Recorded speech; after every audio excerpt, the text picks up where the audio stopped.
Cymbeline. By William Shakespeare. Act 1. How do you find this book? Any thoughts about the book or the author?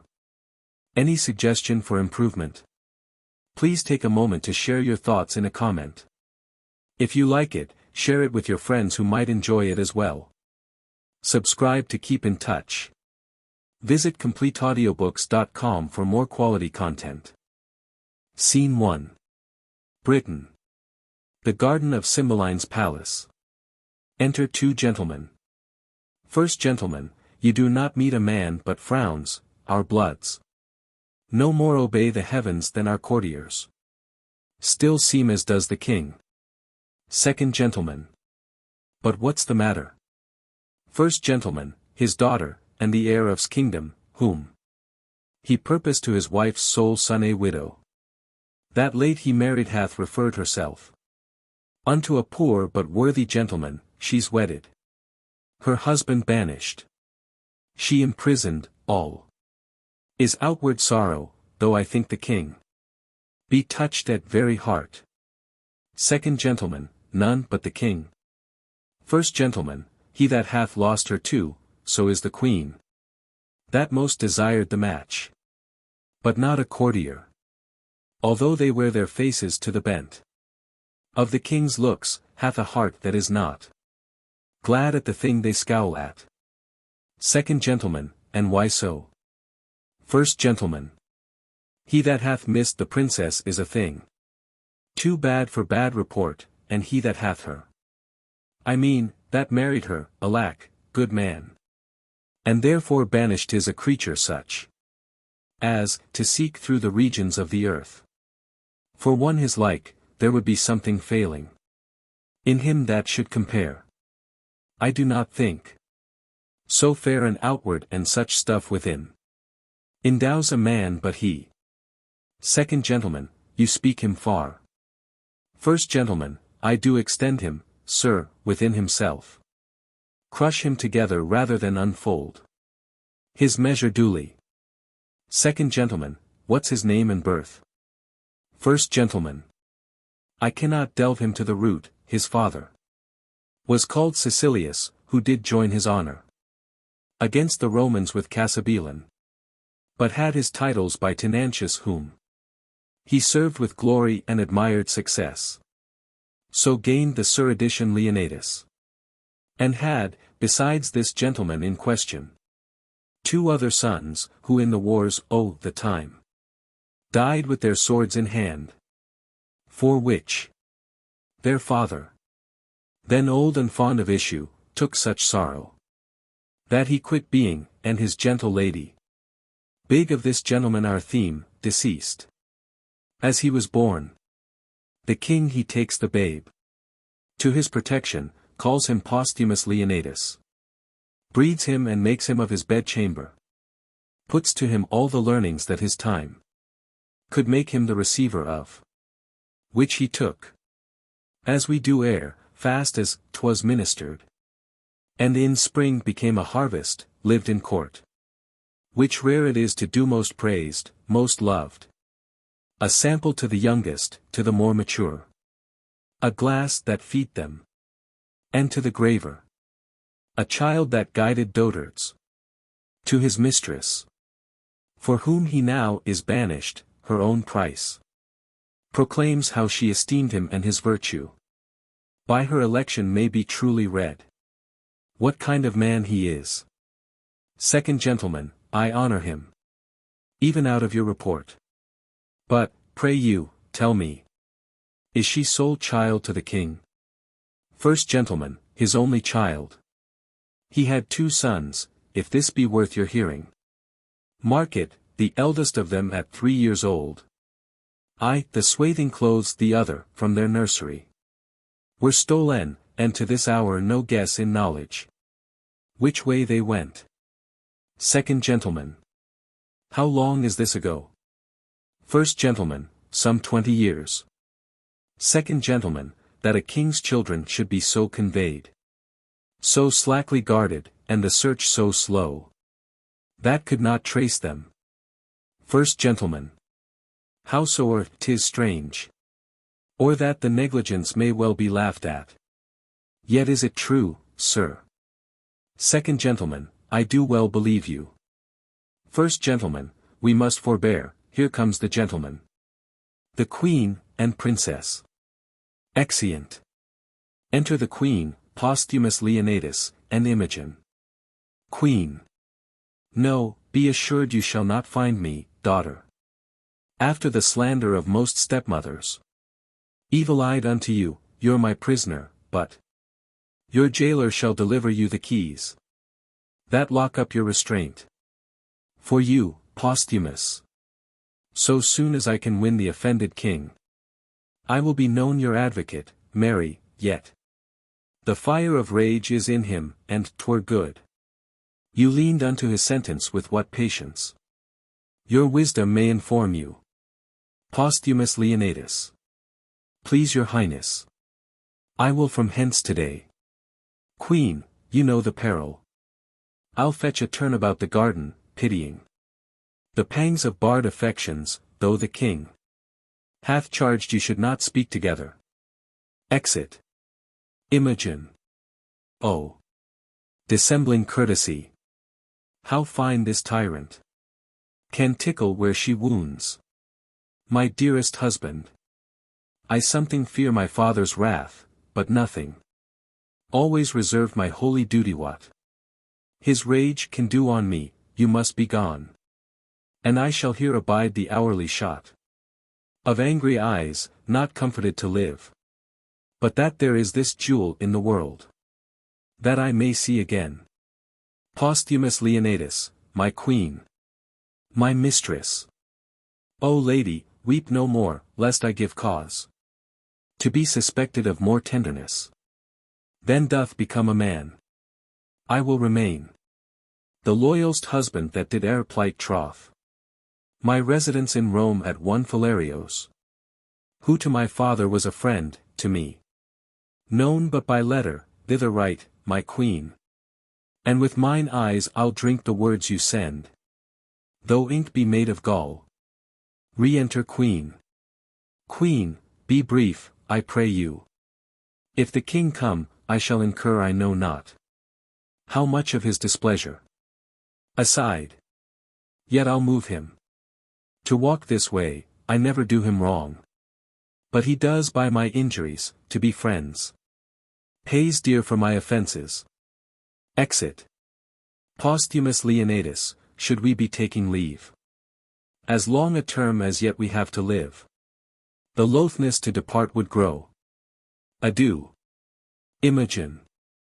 Nay, stay a little.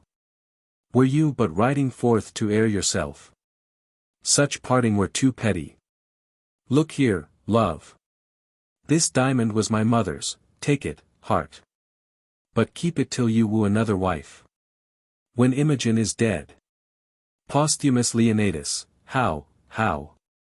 Another? You gentle gods, give me but this I have, and sear up my embracements from a next with bonds of death. Putting on the ring. Remain thou here, while sense can keep it on. And, sweetest, fairest, as I my poor self did exchange for you, to your so infinite loss, so in our trifles, I still win of you, for my sake wear this. It is a manacle of love, I'll place it upon this fairest prisoner, putting a bracelet upon her arm. Imogen, oh the gods! When shall we see again? Enter Cymbeline and lords. Posthumus Leonatus, alack, the king. Cymbeline, thou basest thing, avoid hence, from my sight. If after this command thou fraught the court with thy unworthiness, thou deest, away. Thou art poison to my blood. Posthumus Leonatus, the gods protect you, and bless the good remainders of the court. I am gone. Exit.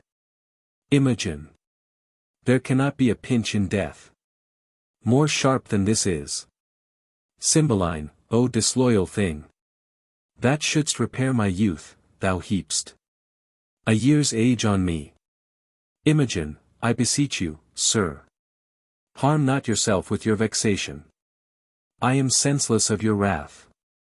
A touch more rare subdues all pangs, all fears. Cymbeline, past grace. Obedience. Imogen, past hope, and in despair, that way, past grace. Cymbeline, that mightst have had the sole son of my queen. Imogen, O blessed, that I might not. I chose an eagle, and did avoid a puddock. Cymbeline, thou took'st a beggar, wouldst have made my throne a seat for baseness. Imogen, no, I rather added a lustre to it. Cymbeline, O thou vile one. Imogen. Sir, it is your fault that I have loved Posthumus. You bred him as my playfellow, and he is a man worth any woman, overbuys me. Almost the sum he pays. Cymbeline, what, art thou mad? Imogen, almost, sir, heaven restore me. Would I were a neat herd's daughter, and my Leonidas our neighbor shepherd's son. Cymbeline, thou foolish thing. Re-enter queen. They were again together, you have done not after our command. Away with her, and pen her up. Queen, beseech your patience. Peace. Dear lady daughter, peace. Sweet sovereign. Leave us to ourselves, and make yourself some comfort. Out of your best advice. Cymbeline, nay, let her languish. A drop of blood a day, and, being aged, die of this folly. Exeunt Cymbeline and lords. Queen, fie. You must give way. Enter Pisanio. Here is your servant. How now, sir? What news? Pisanio, my lord your son drew on my master. Queen, ha! No harm, I trust, is done. Pisanio. There might have been. But that my master rather played than fought. And had no help of anger, they were parted. By gentlemen at hand. Queen, I am very glad on't. Imogen, your son's my father's friend, he takes his part. To draw upon an exile. O brave sir! I would they were in Afric both together. Myself by with a needle, that I might prick the goer back. Why came you from your master? Pisanio, on his command, he would not suffer me to bring him to the haven. Left these notes of what commands I should be subject to, when it pleased you to employ me. Queen, this hath been your faithful servant, I dare lay mine honor. He will remain so. Pisanio, I humbly thank your highness. Queen, pray, walk a while. Imogen, about some half hour hence. I pray you, speak with me, you shall at least go see my lord aboard, for this time leave me. Exeunt. Scene 2. The same. A public place. Enter Cloten and 2 lords.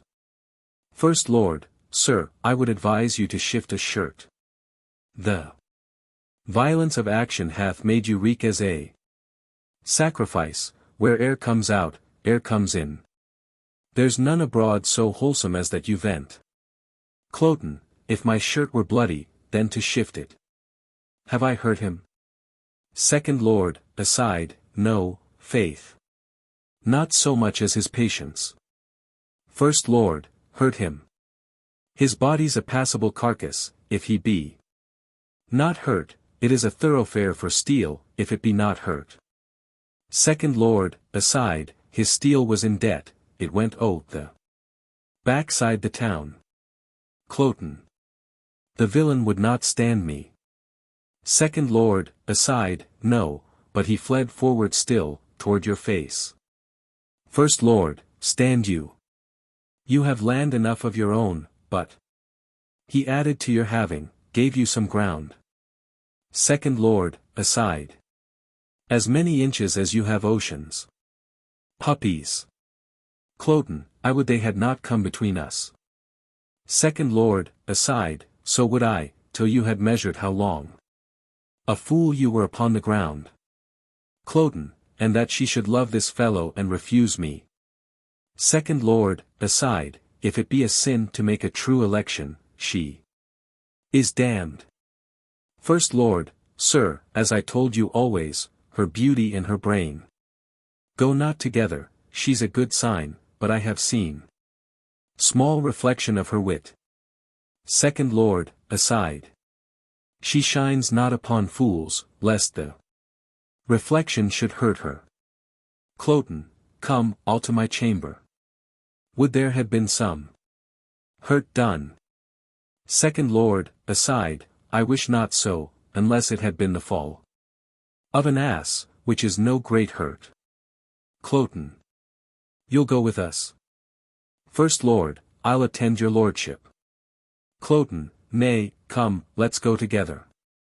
Second Lord, well, my lord. Exeunt. Scene 3. A room in Cymbeline's palace. Enter Imogen and Pisanio. Imogen, would thou grewst unto the shores, O, the haven.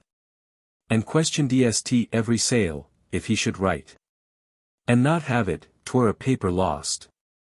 As offered mercy is. What was the last that he spake to thee? Pisanio, it was his queen, his queen. Imogen, then waved his handkerchief. Pisanio, and kissed it, madam. Imogen, senseless linen. Happier therein than I. And that was all. Pisanio, no, madam. For so long as he could make me with this eye or ear distinguish him from others, he did keep the deck, with glove, or hat, or handkerchief, still waving, as the fits and stirs of S mind could best express how slow his soul sailed on, how swift his ship. Imogen, thou shouldst have made him as little as a crow, or less, ere left to after I him. Pisanio, madam, so I did. Imogen, I would have broke mine eye strings, cracked them, but to look upon him, till the diminution of space had pointed him sharp as my needle. Nay, followed him, till he had melted from the smallness of a gnat to air, and then have turned mine eye and wept. But, good Pisanio, when shall we hear from him? Pisanio, be assured, madam, with his next vantage. Imogen. I did not take my leave of him, but had most pretty things to say, ere I could tell him how I would think on him at certain hours. Such thoughts and such, or I could make him swear the sheaves of Italy should not betray mine interest and his honor, or have charged him at the 6th hour of morn, at noon, at midnight, to encounter me with orisons, for then I am in heaven for him. Or ere I could give him that parting kiss which I had set betwixt two charming words, comes in my father. And like the tyrannous breathing of the north, shakes all our buds from growing. Enter a lady. Lady. The queen, madam, desires your highness company. Imogen, those things I bid you do, get them dispatched. I will attend the queen. Pisanio, madam, I shall. Exeunt. Scene 4. Rome. Philario's house. Enter Philario, Iachimo, a Frenchman, a Dutchman, and a Spaniard. Iachimo. Believe it, sir, I have seen him in Britain. He was then of a crescent note, expected to prove so worthy, as since he hath been allowed the name of. But I could then have looked on him without the help of admiration, though the catalogue of his endowments had been tabled by his side and I to peruse him by items. Philario. You speak of him when he was less furnished than now. He is with that which makes him both without and within. Frenchman, I have seen him in France, we had very many there. Could behold the sun with as firm eyes as he. Iachimo. This matter of marrying his king's daughter, wherein he must be weighed rather by her value than his own words him, I doubt not, a great deal from the matter. Frenchman, and then his banishment. Iachimo. I, and the approbation of those that weep this lamentable divorce under her colours are wonderfully to extend him, be it but to fortify her judgment. Which else an easy battery might lay flat, for taking a beggar without less quality. But how comes it he is to sojourn with you? How creeps acquaintance? Philario, his father and I were soldiers together, to whom I have been often bound for no less than my life. Here comes the Briton, let him be so entertained amongst you as suits, with gentlemen of your knowing, to a stranger of his quality. Enter Posthumus Leonatus. I beseech you all, be better known to this gentleman, whom I commend to you as a noble friend of mine. How worthy he is I will leave to appear hereafter, rather than story him in his own hearing. Frenchman, sir, we have known together in Orleans. Posthumus Leonatus. Since when I have been debtor to you for courtesies, which I will be ever to pay and yet pay still. Frenchman, sir, you orate my poor kindness, I was glad I did atone my countrymen and you. It had been pity. You should have been put together with so mortal a purpose as then each bore, upon importance of so slight and trivial a nature. Posthumus Leonatus, by your pardon, sir, I was then a young traveller. Rather shunned to go even with what I heard than in my every action to be guided by others' experiences. But upon my mended judgment if I offend not to say, it is mended my quarrel was not altogether slight. Frenchman. Faith, yes, to be put to the arbitrament of swords. And by such two that would by all likelihood have confounded one the other, or have fallen both. Iachimo, can we, with manners, ask what was the difference? Frenchman. Safely, I think, 'twas a contention in public, which may, without contradiction, suffer the report. It was much like an argument that fell out last night, where each of us fell in praise of our country mistresses. This gentleman at that time vouching in upon warrant of bloody affirmation his to be more fair, virtuous, wise, chaste, constant, qualified, and less attemptable than any the rarest of our ladies in France. Iachimo. That lady is not now living, or this gentleman's opinion by this worn out. Posthumus Leonatus, she holds her virtue still and I my mind. Iachimo, you must not so far prefer her, for ours of Italy. Posthumus Leonatus. Being so far provoked as I was in France, I would abate her nothing, though I profess myself her adorer, not her friend. Iachimo. As fair and as good a kind of hand in hand. Comparison had been something too fair and too good for any lady in Britain, if she went before others. I have seen, as that diamond of yours outlusters. Many I have beheld. I could not but believe she excelled many, but I have not seen the most precious diamond that is, nor you the lady. Posthumus Leonatus, I praised her as I rated her, so do I my stone. Iachimo, what do you esteem it at? Posthumus Leonatus. More than the world enjoys. Iachimo, either your unparagoned mistress is dead, or she's outprized by a trifle. Posthumus Leonatus. You are mistaken, the one may be sold, or given, if there were wealth enough for the purchase, or merit for the gift, the other is not a thing for sale, and only the gift of the gods. Iachimo, which the gods have given you. Posthumus Leonatus. Which, by their graces, I will keep. Iachimo, you may wear her in title yours, but, you know, strange foul light upon neighboring ponds. Your Ring may be stolen too, so your brace of unprizable estimations. The one is but frail and the other casual, a cunning thief, or a that way accomplished courtier, would hazard the winning both of first and last. Posthumus Leonatus. Your Italy contains none so accomplished a courtier. To convince the honor of my mistress, if, in the holding or loss of that, you term her frail. I do. Nothing doubt you have store of thieves. Notwithstanding, I fear not my ring. Philario. Let us leave here, gentlemen. Posthumus Leonatus, sir, with all my heart. This worthy signor, I thank him, makes no stranger of me, we are familiar at first. Iachimo. With 5 times so much conversation, I should get ground of your fair mistress, make her go back, even to the yielding, had I admittance and opportunity to friend. Posthumus Leonatus, no, no.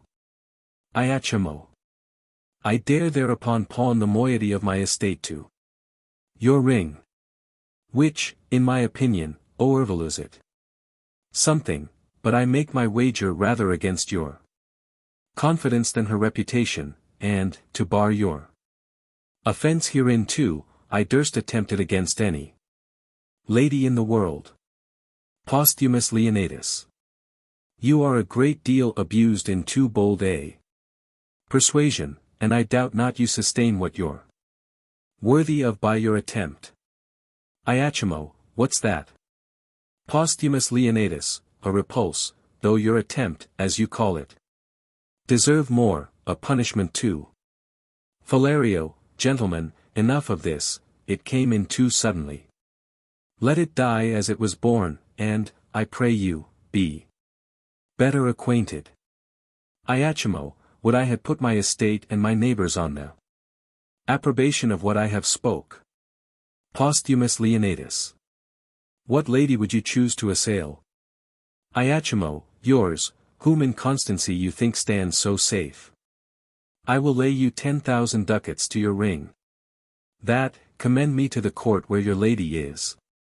With no more advantage than the opportunity of a second conference, and I will bring from thence that honor of hers which you imagine so reserved. Posthumus Leonatus, I will wage against your gold to it, my ring. I hold dear as my finger, 'tis part of it. Iachimo, you are afraid, and therein the wiser. If you buy lady's flesh at $1,000,000 a dram, you cannot preserve it from tainting, but I see you have some religion in you, that you fear. Posthumus Leonatus, this is but a custom in your tongue, you bear a graver purpose, I hope. Iachimo. I am the master of my speeches, and would undergo what's spoken, I swear. Posthumus Leonatus, will you? I shall but lend my diamond till your return, let there be covenants drawn between's, my mistress exceeds in goodness the hugeness of your unworthy thinking, I dare you to this match, here's my ring. Philario, I will have it no lay. Iachimo. By the gods, it is one. If I bring you no sufficient testimony that I have enjoyed the dearest bodily part of your mistress, my 10,000 ducats are yours. So is your diamond too, if I come off and leave her in such honor as you have trust in. She your jewel, this your jewel, and my gold are yours, provided I have your commendation for my more free entertainment. Posthumus Leonatus. I embrace these conditions, let us have articles betwixt us. Only, thus far you shall answer, if you make your voyage upon her and give me directly to understand you have prevailed, I am no further your enemy. She is not worth our debate, if she remain unseduced, you not making it appear otherwise, for your ill opinion and the assault you have made to her chastity you shall answer me with your sword. Iachimo, your hand.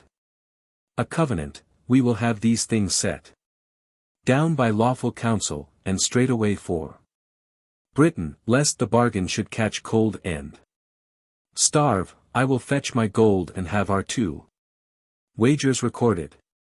Posthumus Leonidas, agreed. Exeunt Posthumus Leonidas and Iachimo. Frenchmen, will this hold, think you? Philario, Signor Iachimo will not from it. Pray, let us follow M. Exeunt. Scene 5. Britain. A room in Cymbeline's palace. Enter Queen, ladies, and Cornelius. Queen, whiles yet the dew's on ground, gather those flowers. Make haste, who has the note of them? First Lady, I, Madam. Queen, dispatch. Exeunt ladies. Now, Master Doctor, have you brought those drugs? Cornelius. Pleaseth your Highness, I, here they are, Madam. Presenting a small box. But I beseech your Grace, without offence. My conscience bids me ask wherefore you have commanded of me those most poisonous compounds, which are the movers of a languishing death. But those slow, deadly. Queen, I wonder, Doctor. Thou ask'st me such a question. Have I not been thy pupil long? Hast thou not learned me how to make perfumes? Distill? Preserve? Yea, so that our great King himself doth woo me oft for my confections. Having thus far proceeded, unless thou think'st me devilish is't not meet that I did amplify my judgment in other conclusions. I will try the forces of these thy compounds on such creatures as we count not worth the hanging, but none human, to try the vigor of them and apply aliments to their act, and by them gather their several virtues and effects. Cornelius. Your Highness shall from this practice but make hard your heart. Besides, the seeing these effects will be both noisome and infectious. Queen, oh, content thee. Enter Pisanio. Aside. Here comes a flattering rascal. Upon him will I first work, he's for his master an enemy to my son. How now, Pisanio? Doctor, your service for this time is ended. Take your own way. Cornelius, aside, I do suspect you, Madam. But you shall do no harm. Queen, to Pisanio. Hark thee, a word. Cornelius, aside, I do not like her. She doth think she has strange lingering poisons, I do know her spirit. And will not trust one of her malice with a drug of such damned nature. Those she has will stupefy and dull the sense awhile, which first, perchance, she'll prove on cats and dogs.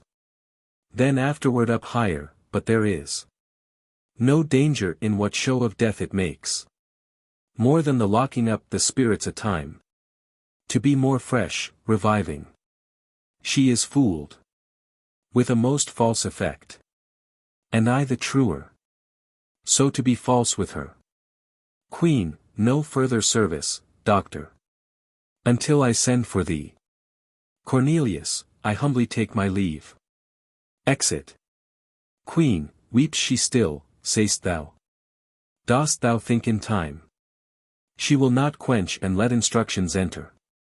Where folly now possesses, do thou work. When thou shalt bring me word she loves my son, I'll tell thee on the instant thou art then as great as is thy master, greater, for his fortunes all lie speechless and his name is at last gasp, return he cannot, nor continue where he is, to shift his being is to exchange one misery with another. And every day that comes to decay a day's work in him. What shalt thou expect? To be dependere on a thing that leans, who cannot be new built, nor has no friends, so much as but to prop him. The queen drops the box, Pisanio takes it up. Thou takest up. Thou knowst not what. But take it for thy labor. It is a thing I made, which hath the king 5 times redeemed from death, I do not know. What is more cordial? Nay, I prithee, take it. It is an earnest of a further good. That I mean to thee. Tell thy mistress how. The case stands with her, do't as from thyself. Think what a chance thou changest on, but think. Thou hast thy mistress still, to boot, my son. Who shall take notice of thee, I'll move the king. To any shape of thy preferment such as thou lt desire. And then myself, I chiefly, that set thee on to this desert, am bound to load thy merit richly. Call my women. Think on my words. Exit Pisanio. A sly and constant knave. Not to be shaked. The agent for his master. And the remembrancer of her to hold. The hand fast to her lord. I have given him that. Which, if he take, shall quite unpeople her. Of liegers for her sweet, and which she after. Except she bend her humour, shall be assured. To taste of 2. Re-enter Pisanio and ladies. So, well done, well done. The violets, cowslips, and the primroses. Bear to my closet. Fare thee well, Pisanio. Think on my words. Exeunt queen and ladies. Pisanio. And shall do. But when to my good lord I prove untrue, I'll choke myself, there's all I'll do for you. Exit. Scene 6. The same. Another room in the palace. Enter Imogen. Imogen, a father cruel, and a stepdame false. A foolish suitor to a wedded lady. That hath her husband banished, oh, that husband. My supreme crown of grief. And those repeated vexations of it. Had I been thief stolen. As my 2 brothers, happy. But most miserable. Is the desire that's glorious, blessed be those. How mean sower, that have their honest wills. Which seasons comfort. Who may this be? Fie. Enter Pisanio and Iachimo. Pisanio, madam, a noble gentleman of Rome. Comes from my lord with letters. Iachimo, change you, madam. The worthy Leonidas is in safety. And greets your highness dearly. Presents a letter. Imogen. Thanks, good sir. You're kindly welcome. Iachimo, aside, all of her that is out of door most rich. If she be furnished with a mind so rare. She is alone the Arabian bird, and I have lost the wager. Boldness be my friend. Arm me, audacity, from head to foot. Or, like the Parthian, I shall flying fight. Rather directly fly. Imogen, reads, he is one of the noblest note, to whose kindnesses I am most infinitely tied. Reflect upon him accordingly, as you value your trust. Leonidas. So far I read aloud. But even the very middle of my heart is warmed by the rest, and takes it thankfully. You are as welcome, worthy sir, as I have words to bid you, and shall find it so. In all that I can do. Iachimo, thanks, fairest lady. What, are men mad? Hath nature given them eyes to see this vaulted arch, and the rich crop of sea and land, which can distinguish twixt the fiery orbs above and the twin stones upon the numbered beach? And can we not partition make with spectacles so precious twixt fair and foul? Imogen, what makes your admiration? Iachimo, it cannot be the eye, 4 apes and monkeys. Twixt 2 such she's would chatter this way and contemn with Mose the other. Nor I, the judgment. For idiots in this case of favor would be wisely definite, nor I the appetite. Sluttery to such neat excellence opposed. Should make desire vomit emptiness. Not so allured to feed. Imogen, what is the matter, tro? Iachimo. The cloyed will. That satiate yet unsatisfied desire, that tub. Both filled and running, ravening first the lamb. Longs after for the garbage. Imogen, what, dear sir? Thus raps you? Are you well? Iachimo, thanks, madam, well. To Pisanio. Beseech you, sir, desire. My man's abode where I did leave him, he is strange and peevish. Pisanio, I was going, sir, to give him welcome. Exit. Imogen, continues well my lord. His health, beseech you. Iachimo, well, madam. Imogen. Is he disposed to mirth? I hope he is. Iachimo, exceeding pleasant, none a stranger there. So merry and so gamesome, he is called. The Briton reveller. Imogen, when he was here. He did incline to sadness, and oft times. Not knowing why. Iachimo. I never saw him sad. There is a Frenchman his companion, one. An eminent monsieur, that, it seems, much loves. A Gallian girl at home. He furnaces. The thick sighs from him, whiles the jolly Briton.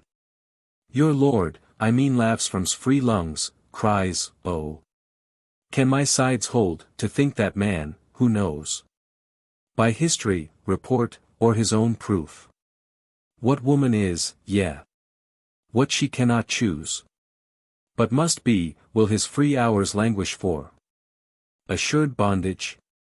Imogen, will my lord say so?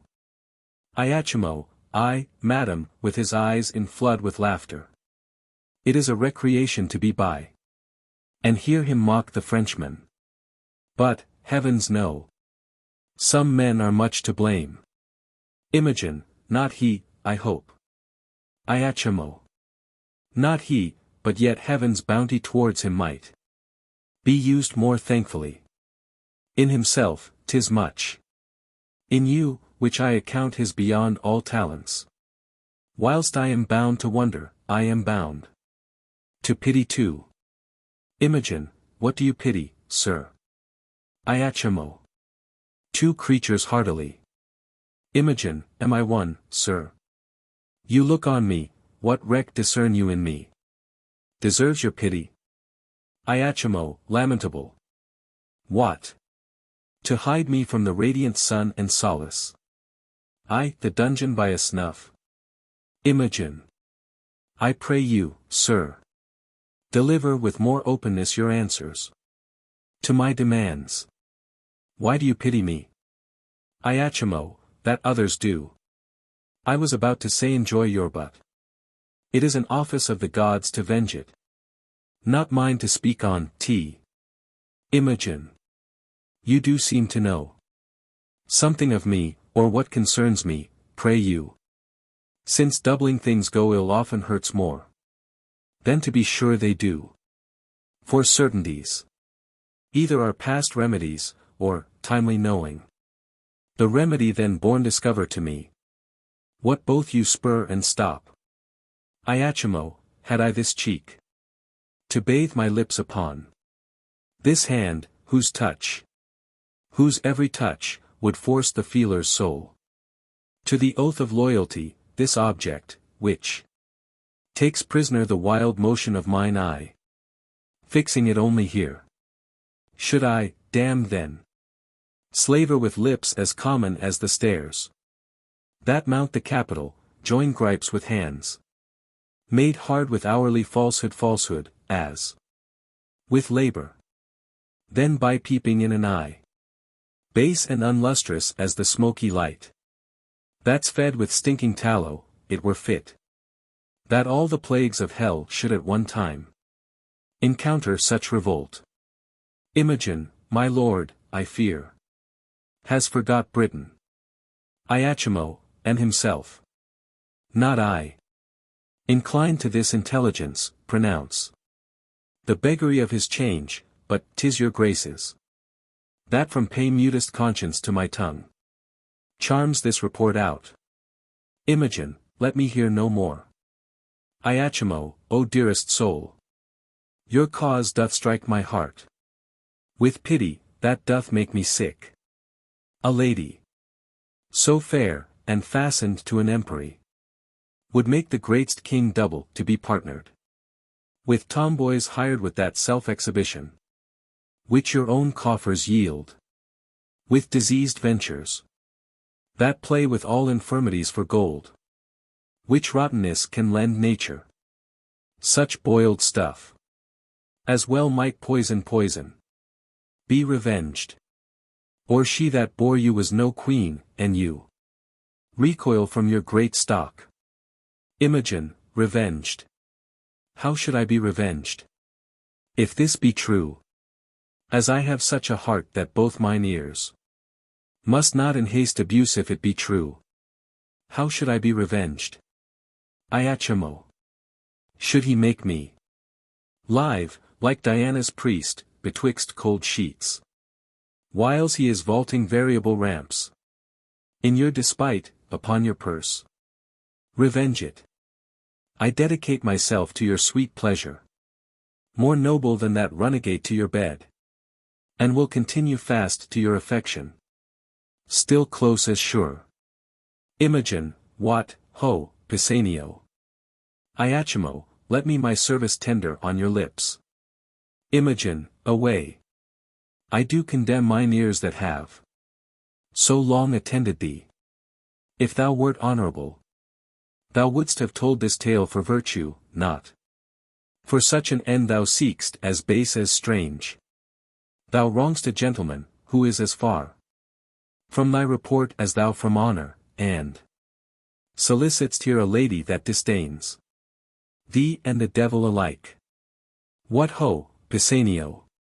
The king my father shall be made acquainted of thy assault, if he shall think it fit. A saucy stranger in his court to mart, as in a Romish stew, and to expound his beastly mind to us. He hath a court he little cares for, and a daughter who he not respects at all. What, ho, Pisanio! Iachimo, O happy Leonidas! I may say, the credit that thy lady hath of thee deserves thy trust, and thy most perfect goodness her assured credit. Blessed live you long, a lady to the worthiest sir that ever country called his, and you his mistress, only for the most worthiest fit. Give me your pardon. I have spoke this, to know if your affiance were deeply rooted, and shall make your lord that which he is, new o'er, and he is one, the truest mannered, such a holy witch, that he enchants societies into him. Half all men's hearts are his. Imogen, you make amends. Iachimo, he sits mongst men like a descended god. He hath a kind of honor sets him off more than a mortal seeming.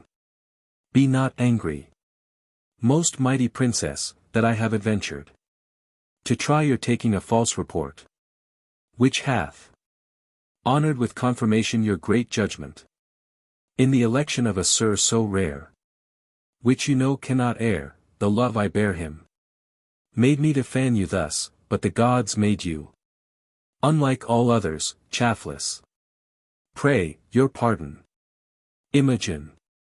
All's well, sir, take my power the court. For yours. Iachimo, my humble thanks. I had almost forgot to entreat your grace but in a small request, and yet of moment too, for it concerns your lord. Myself and other noble friends are partners in the business. Imogen, pray, what is't? Iachimo. Some dozen Romans of us and your lord, the best feather of our wing, have mingled sums to buy a present for the emperor, which I, the factor for the rest, have done. In France, 'tis plate of rare device, and jewels of rich and exquisite form. Their value's great. And I am something curious, being strange. To have them in safe stowage, may it please you. To take them in protection. Imogen, willingly. And pawn mine honor for their safety, since my lord hath interest in them, I will keep them in my bedchamber. Iachimo, they are in a trunk. Attended by my men, I will make bold to send them to you, only for this night. I must aboard tomorrow. Imogen, oh, no, no. Iachimo, yes, I beseech, or I shall short my word by lengthening my return from Gallia. I crossed the seas on purpose and on promise to see your grace. Imogen, I thank you for your pains, but not away tomorrow.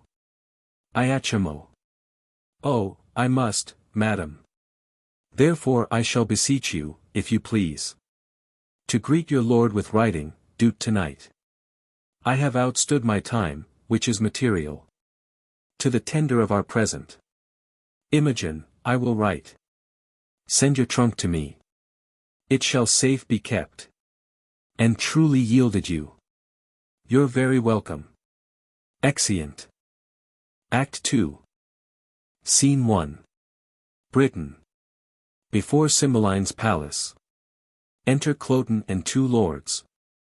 Cloten, was there ever man had such luck?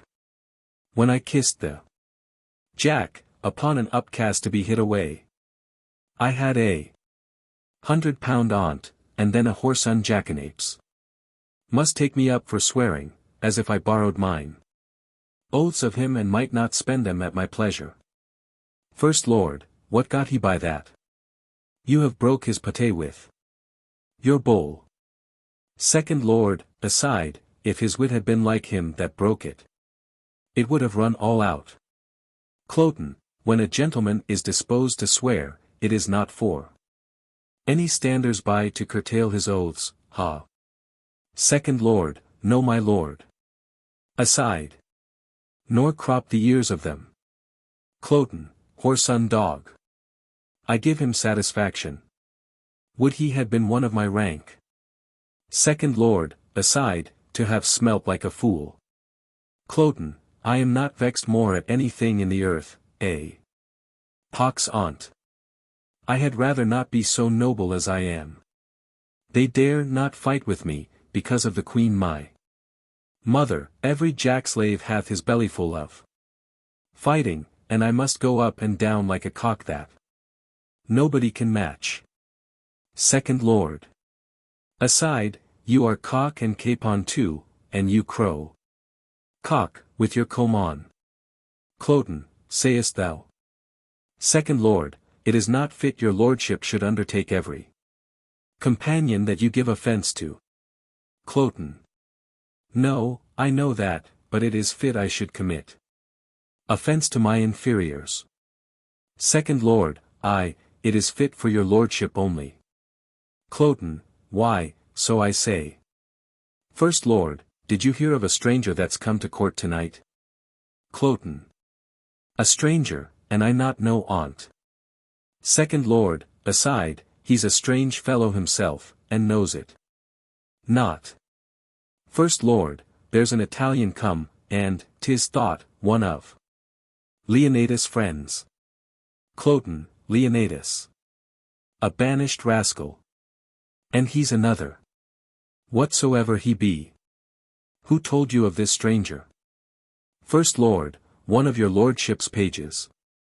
Cloten, is it fit I went to look upon him? Is there no derogation in't? Second Lord, you cannot derogate, my lord. Cloten. Not easily, I think. Second Lord, aside, you are a fool granted, therefore your issues, being foolish, do not derogate. Cloten, come, I'll go see this Italian, what I have lost. Today at bowls I'll win tonight of him. Come, go. Second Lord. I'll attend your lordship. Exeunt Cloten and First Lord. that such a crafty devil as is his mother should yield the world this ass. A woman that bears all down with her brain. And this her son cannot take 2 from 20, for his heart, and leave 18. Alas, poor princess! Thou divine Imogen, what thou endurest, betwixt a father by thy stepdame governed, a mother hourly coining plots, a wooer, more hateful than the foul expulsion is, of thy dear husband, than that horrid act, of the divorce he'ld make. The heavens hold firm. The walls of thy dear honor, keep unshaked. That temple, thy fair mind, that thou mayst stand, to enjoy thy banished lord and this great land. Exit. Scene 2. Imogen's bedchamber in Cymbeline's palace, a trunk in one corner of it. Imogen in bed, reading, a lady attending. Imogen, who's there? My woman Helen. Lady, please you, madam. Imogen, what hour is it? Lady, almost midnight, madam. Imogen, I have read 3 hours then, mine eyes are weak. Fold down the leaf where I have left, to bed. Take not away the taper, leave it burning. And if thou canst awake by 4 the clock, I prithee, call me. Sleep hath seized me wholly. Exit lady. To your protection I commend me, gods. From fairies and the tempters of the night. Guard me, beseech ye. Sleeps. Iachimo comes from the trunk. Iachimo. The crickets sing, and man's o'erlabored sense repairs itself by rest. Our Tarquin thus did softly press the rushes, ere he wakened. The chastity he wounded. Cytherea. How bravely thou becomest thy bed, fresh lily, and whiter than the sheets, that I might touch. But kiss, one kiss. Rubies unparagoned. How dearly they do't. 'Tis her breathing that perfumes the chamber thus, the flame the taper bows toward her, and would underpeep her lids, to see the enclosed lights, now canopied under these windows, white and azure laced, with blue of heaven's own tinct.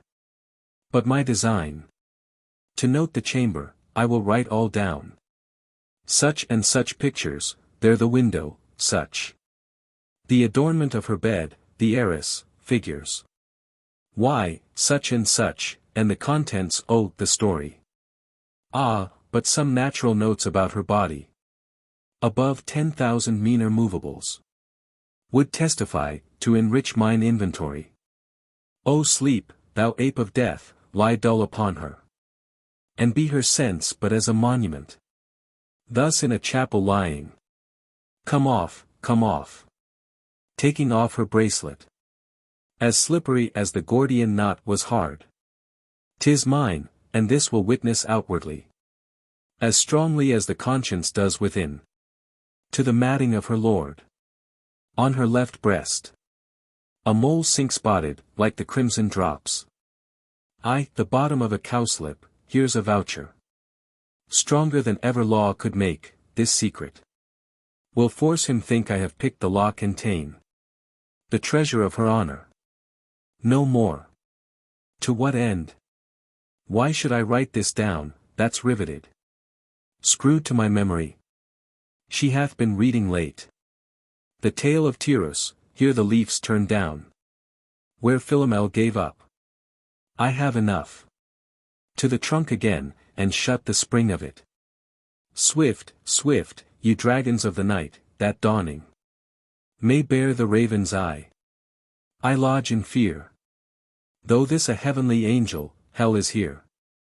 Clock strikes. 1, 2, 3, time. Goes into the trunk. The scene closes. Scene 3. An antechamber adjoining Imogen, S apartments. Enter Cloten and lords. First Lord, your lordship is the most patient man in loss, the most coldest that ever turned up ace. Cloten, it would make any man cold to lose. First Lord. But not every man patient after the noble temper of your lordship. You are most hot and furious when you win.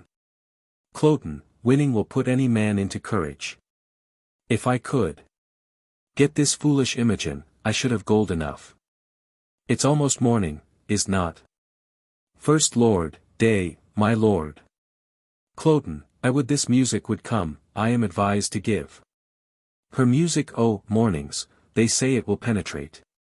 Enter musicians. Come on. Tune, if you can penetrate her with your fingering, so, we'll try with tongue too, if none will do, let her remain, but I'll never give o'er. First, a very excellent good conceited thing. After, a wonderful sweet air, with admirable rich words to it, and then let her consider. Song. Hark, hark. The lark at heaven's gate sings.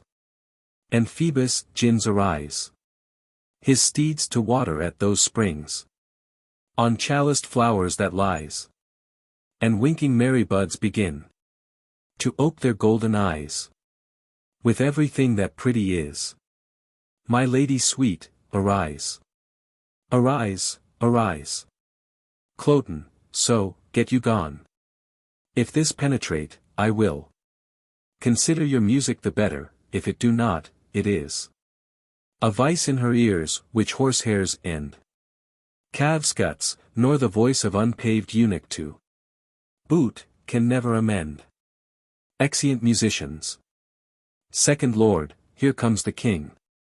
Cloten, I am glad I was up so late, for that's the reason I was up so early. He cannot choose but take this service I have done fatherly. Enter Cymbeline and Queen. Good morrow to your majesty and to my gracious mother. Cymbeline. Attend you here the door of our stern daughter. Will she not forth? Cloten, I have assailed her with music, but she vouchsafes no notice.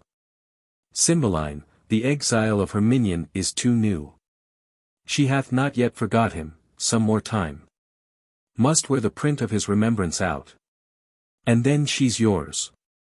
Queen, you are most bound to the king, who lets go by no vantages that may prefer you to his daughter. Frame yourself to orderly soliciting, and befriend.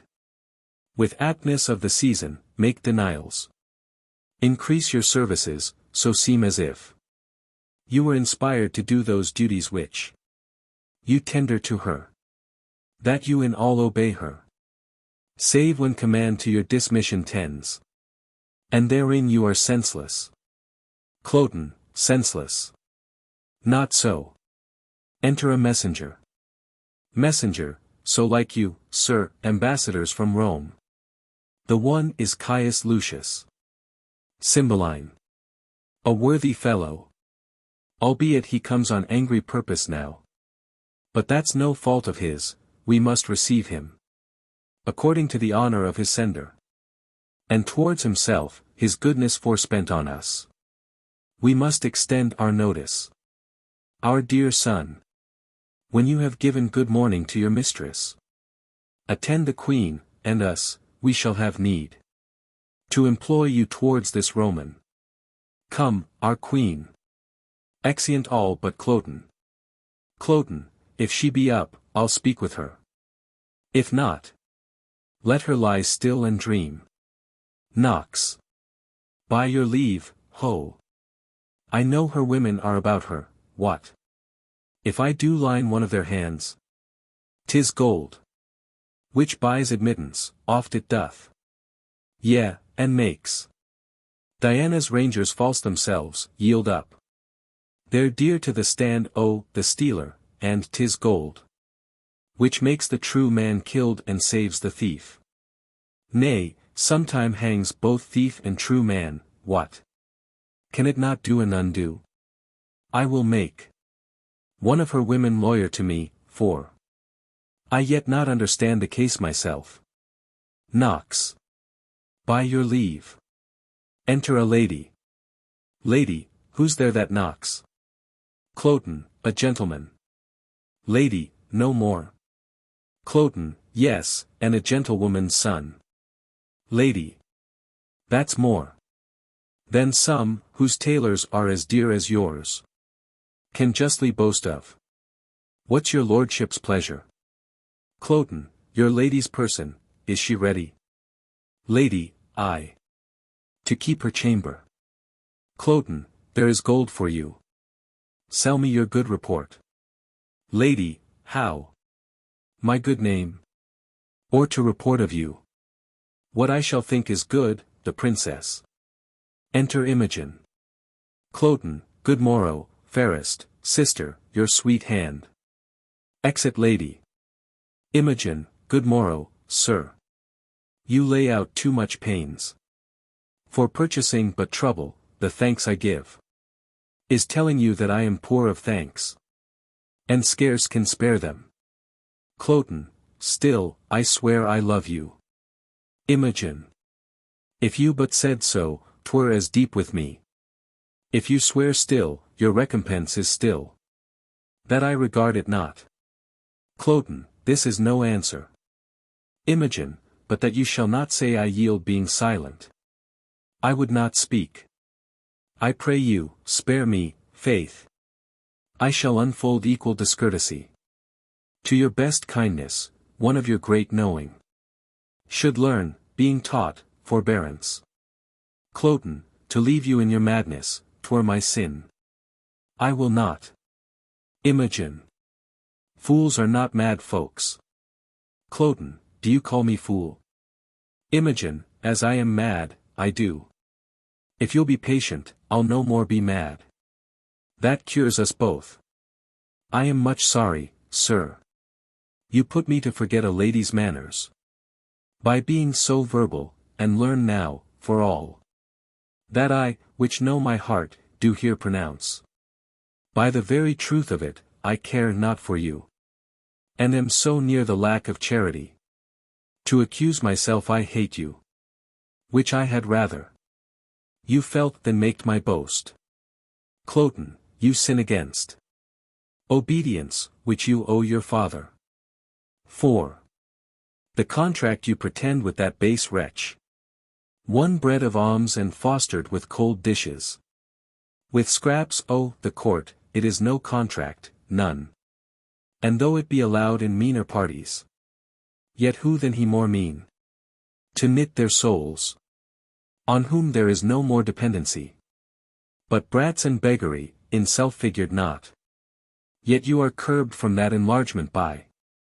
The consequence, oh, the crown, and must not soil. The precious note of it with a base slave. A hilding for a livery, a squire's cloth. A pantler, not so eminent. Imogen. Profane fellow. Wert thou the son of Jupiter and no more. But what thou art besides, thou wert too base. To be his groom, thou wert dignified enough. Even to the point of envy, if 'twere made comparative for your virtues. To be styled the underhangman of his kingdom, and hated for being preferred so well. Cloten, the south fog wrought him. Imogen, he never can meet more mischance than come to be but named of thee. His meanest garment, that ever hath but clipped his body, is dearer in my respect than all the hairs above thee. Were they all made such men? How now, Pisanio? Enter Pisanio. Cloten, his garment. Now the devil. Imogen. To Dorothy my woman hie thee presently. Cloten, his garment. Imogen, I am sprite with a fool. Fright, and angered worse, go bid my woman search for a jewel that too casually hath left mine arm, it was thy master's, shrew me. If I would lose it for a revenue of any kings in Europe. I do think. I sought this morning, confident I am. Last night, 'twas on mine arm, I kissed it. I hope it be not gone to tell my lord that I kiss aught but he. Pisanio, 'twill not be lost. Imogen, I hope so, go and search. Exit Pisanio. Cloten. You have abused me. His meanest garment.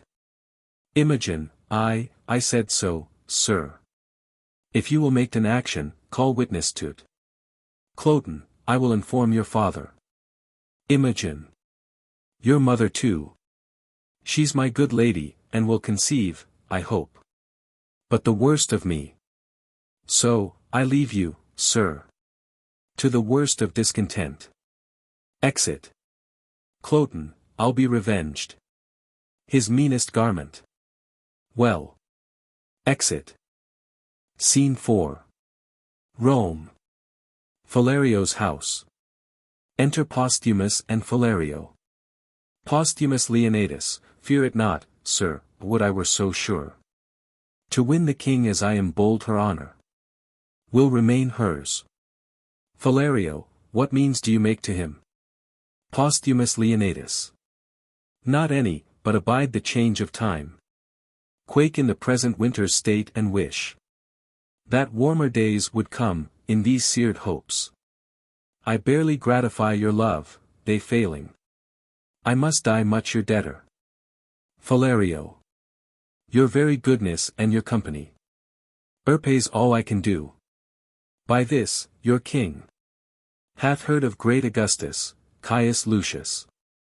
Will do's commission throughly, and I think he'll grant the tribute, send the arrearages. Or look upon our Romans, whose remembrance is yet fresh in their grief. Posthumus Leonatus. I do believe, status though I am none, nor like to be, that this will prove a war, and you shall hear. The legions now in Gallia sooner landed in our not fearing Britain than have tidings of any penny tribute paid. Our countrymen are men more ordered than when Julius Caesar smiled at their lack of skill, but found their courage worthy his frowning at, their discipline now mingled with their courages will make known to their approvers they are people such that mend upon the world. Enter Iachimo. Philario. See Iachimo. Posthumus Leonatus. The swiftest hearts have posted you by land, and winds of all the comers kissed your sails to make your vessel nimble. Philario. Welcome, sir. Posthumus Leonatus. I hope the briefness of your answer made the speediness of your return. Iachimo, your lady is one of the fairest that I have looked upon. Posthumus Leonatus, and therewithal the best. Or let her beauty look through a casement to allure false hearts, and be false with them. Iachimo, here are letters for you. Posthumus Leonatus, their tenor good, I trust. Iachimo, 'tis very like. Philario. Was Caius Lucius in the Britain court when you were there? Iachimo, he was expected then, but not approached. Posthumus Leonatus, all is well yet. Sparkles this stone as it was wont? Or is't not too dull for your good wearing? Iachimo.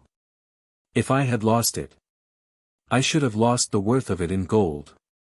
I'll make a journey twice as far, to enjoy a second night of such sweet shortness which was mine in Britain, for the ring is won.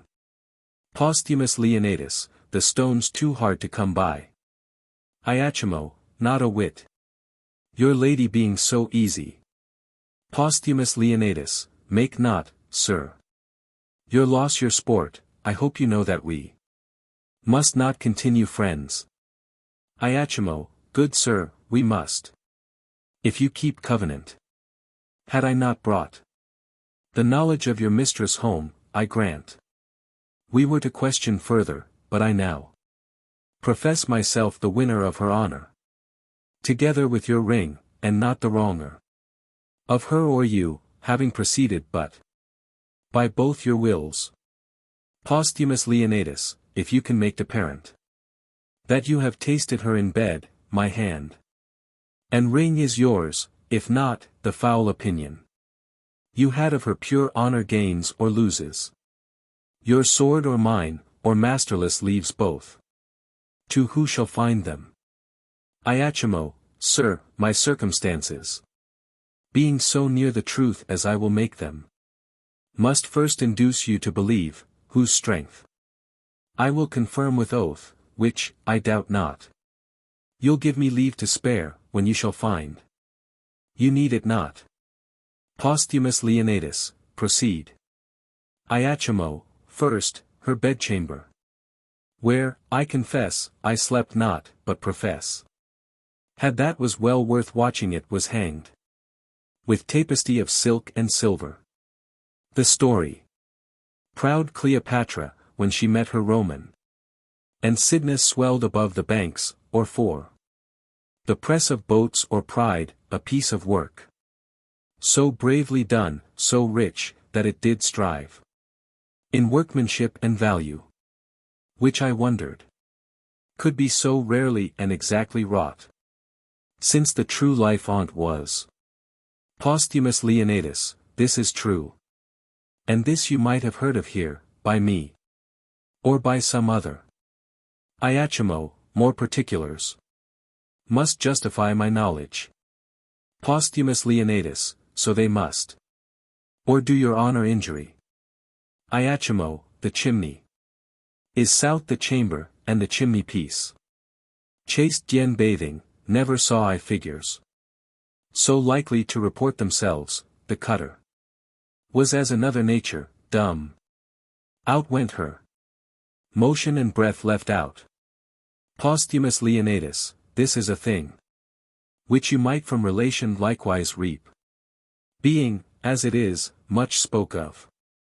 Iachimo, the roof the chamber with golden cherubims is fretted, her andirons I had forgot them were 2 winking cupids of silver, each on 1 foot standing, nicely depending on their brands.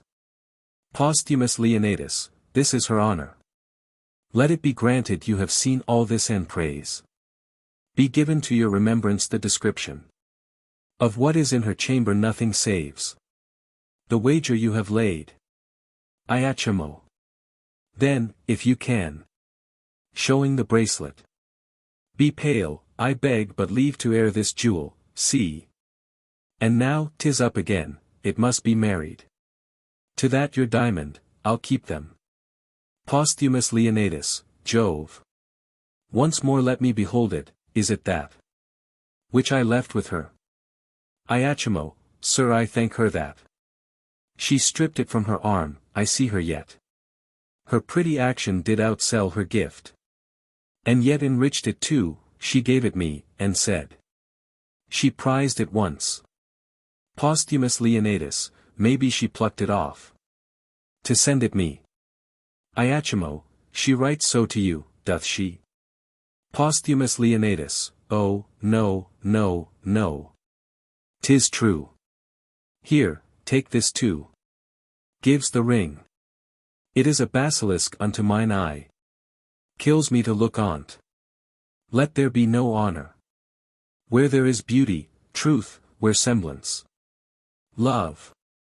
Where there's another man, the vows of women of no more bondage be, to where they are made, than they are to their virtues, which is nothing. Oh, above measure false. Philario, have patience, sir. And take your ring again. 'Tis not yet won. It may be probable she lost it, or who knows if one of her women, being corrupted, hath stolen it from her. Posthumus Leonatus, very true. And so, I hope, he came bite back my ring.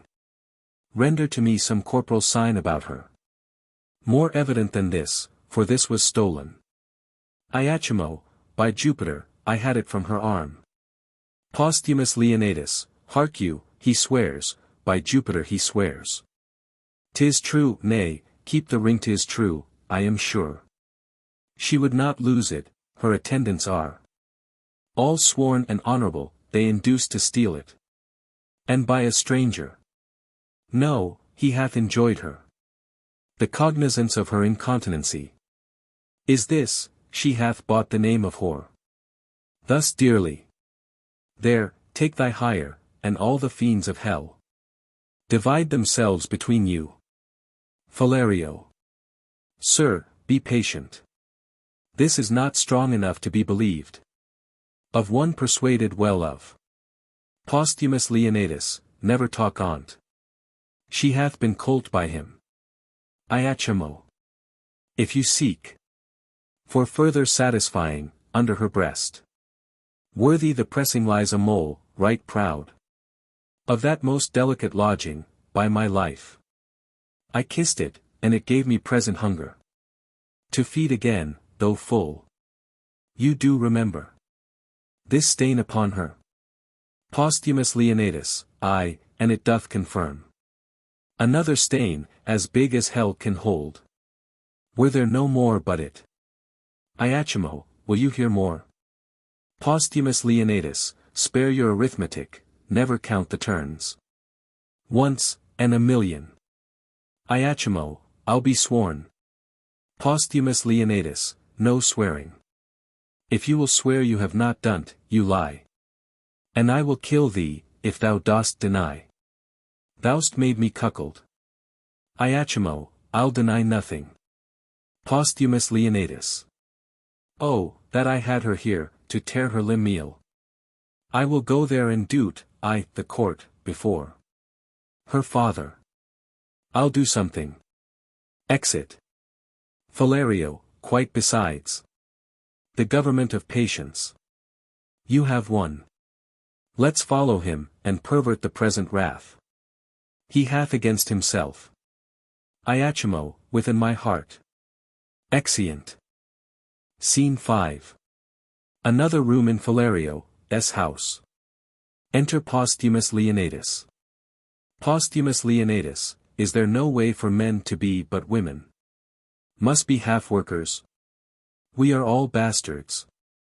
And that most venerable man which I did call my father, was I know not where. When I was stamped, some coiner with his tools made me a counterfeit, yet my mother seemed the Dian of that time, so doth my wife the nonpareil of this. Oh, vengeance, vengeance! Me of my lawful pleasure she restrained, and prayed me oft forbearance, did it with a pudency so rosy the sweet view on't might well have warmed old Saturn, that I thought her as chaste as unsunned snow. Oh, all the devils! This yellow Iachimo, in an hour, wast not. Or less, at first, perchance he spoke not, but like a full acorn bore, a German one cried, oh, and mounted. Found no opposition. But what he looked for should oppose, and she should from encounter guard. Could I find out the woman's part in me? For there's no motion that tends to vice in man, but I affirm it is the woman's part, be it lying, note it. The woman's, flattering, hers, deceiving, hers. Lust and rank thoughts, hers, revenges, hers. Ambitions, covetings, change of prides, disdain. Nice longing, slanders, mutability. All faults that may be named, nay, that hell knows. Why, hers, in part or all, but rather, all. For even to vice, they are not constant but are changing still. One vice, but of a minute old, for one not half so old as that. I'll write against them. Detest them, curse them, yet 'tis greater skill in a true hate, to pray they have their will. The very devils cannot plague them better. Exit. Act 3. Scene 1. Britain. A hall in Cymbeline's palace. Enter in state, Cymbeline, Queen, Cloten, and lords at one door, and at another, Caius Lucius and attendants. Cymbeline, now say, what would Augustus Caesar with us? Caius Lucius. When Julius Caesar, whose remembrance yet lives in men's eyes and will to ears and tongues, Be theme and hearing ever, was in this Britain. And conquered it, Cymbeline, thine uncle. Famous in Caesar's praises. No whit less than in his feats deserving it for him. And his succession granted Rome a tribute. Yearly £3,000, which by thee lately is left untendered. Queen, and, to kill the marvel, shall be so ever. Cloten, there be many Caesars. Ere such another Julius. Britain is a world by itself, and we will nothing pay for wearing our own noses. Queen. That opportunity, which then they had to take from S, to resume, we have again. Remember, sir, my liege, the kings your ancestors, together with the natural bravery of your isle, which stands as Neptune's park, ribbed and paled in with rocks unscalable and roaring waters, with sands that will not bear your enemies' boats, but suck them up to the topmast. A kind of conquest Caesar made here, but made not here his brag. Of came and saw and overcame, with shame. That first that ever touched him he was carried from off our coast, twice beaten, and his shipping.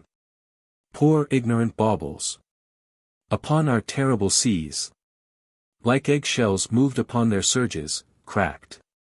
As easily, gainst our rocks, for joy whereof. The famed Cymbeline, who was once at point. O giglot fortune! To master Caesar's sword. Made Lud's town with rejoicing fires bright. And Britain strut with courage. Cloten, come, there's no more tribute to be paid, our kingdom is stronger than it was at that time. And, as I said, there is no such Caesars, other of them may have crooked noses, but to owe such straight arms, none. Cymbeline, son, let your mother end.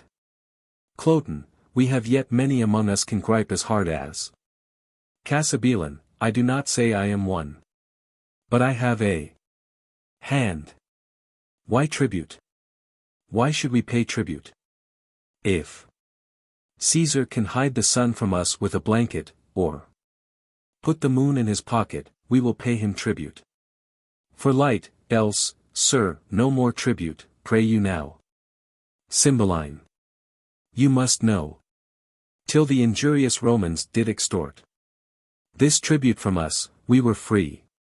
Caesar's ambition, which swelled so much that it did almost stretch the sides the world, against all color here, did put the yoke upon S, which to shake off becomes a warlike people, whom we reckon ourselves to be. Cloten, lords we do. Cymbeline, say, then, to Caesar. Our ancestor was that Momutius which ordained our laws, whose use the sword of Caesar hath too much mangled, whose repair and franchise shall, by the power we hold, be our good deed. Though Rome be therefore angry, Momutius made our laws. Who was the first of Britain which did put his brows within a golden crown and called himself a king? Caius Lucius. I am sorry, Cymbeline, that I am to pronounce Augustus Caesar. Caesar, that hath more kings his servants than thyself domestic officers thine enemy. Receive it from me. Then, war and confusion. In Caesar's name pronounce I gainst thee, look. For fury not to be resisted. Thus defied. I thank thee for myself. Cymbeline, thou art welcome, Caius. Thy Caesar knighted me, my youth I spent much under him, of him I gathered honor, which he to seek of me again, perforce, behoves me keep at utterance. I am perfect. That the Pannonians and Dalmatians for their liberties are now in arms, a precedent, which not to read would show the Britons cold. So Caesar shall not find them. Caius Lucius, let proof speak. Cloten, his majesty bids you welcome. Make pastime with us a day or two, or longer, if you seek us afterwards in other terms, you shall find us in our saltwater girdle. If you beat us out of it, it is yours. If you fall in the adventure, our crows shall fare the better for you. And there's an end. Caius Lucius, so, Sir Cymbeline, I know your master's pleasure and he mine. All the remain is, welcome. Exeunt. Scene 2. Another room in the palace. Enter Pisanio, with a letter. Pisanio, how? Of adultery? Wherefore write you not? What monster's her accuser? Leonidas. O master! What a strange infection is fallen into thy ear? What false Italian, as poisonous tongued as handed, hath prevailed on thy too ready hearing? Disloyal? No. She's punished for her truth, and undergoes more goddess-like than wife-like, such assaults as would take in some virtue. O my master! Thy mind to her is now as low as were thy fortunes. How? That I should murder her upon the love and truth and vows which I have made to thy command. I, her blood. If it be so to do good service, never let me be counted serviceable. How look I? That I should seem to lack humanity. So much as this fact comes to reading. Do't, the letter that I have sent her, by her own command, shall give the opportunity. O damned paper! Black as the ink that's on thee. Senseless bauble! Art thou a feudary for this act, and look'st so virgin-like without? Lo, here she comes. I am ignorant in what I am commanded. Enter Imogen. Imogen, how now, Pisanio? Pisanio, madam, here is a letter from my lord. Imogen, who? Thy lord? That is my lord, Leonidas. Oh, learned indeed were that astronomer, that knew the stars as I his characters. He lay the future open. You good gods! Let what is here contained relish of love.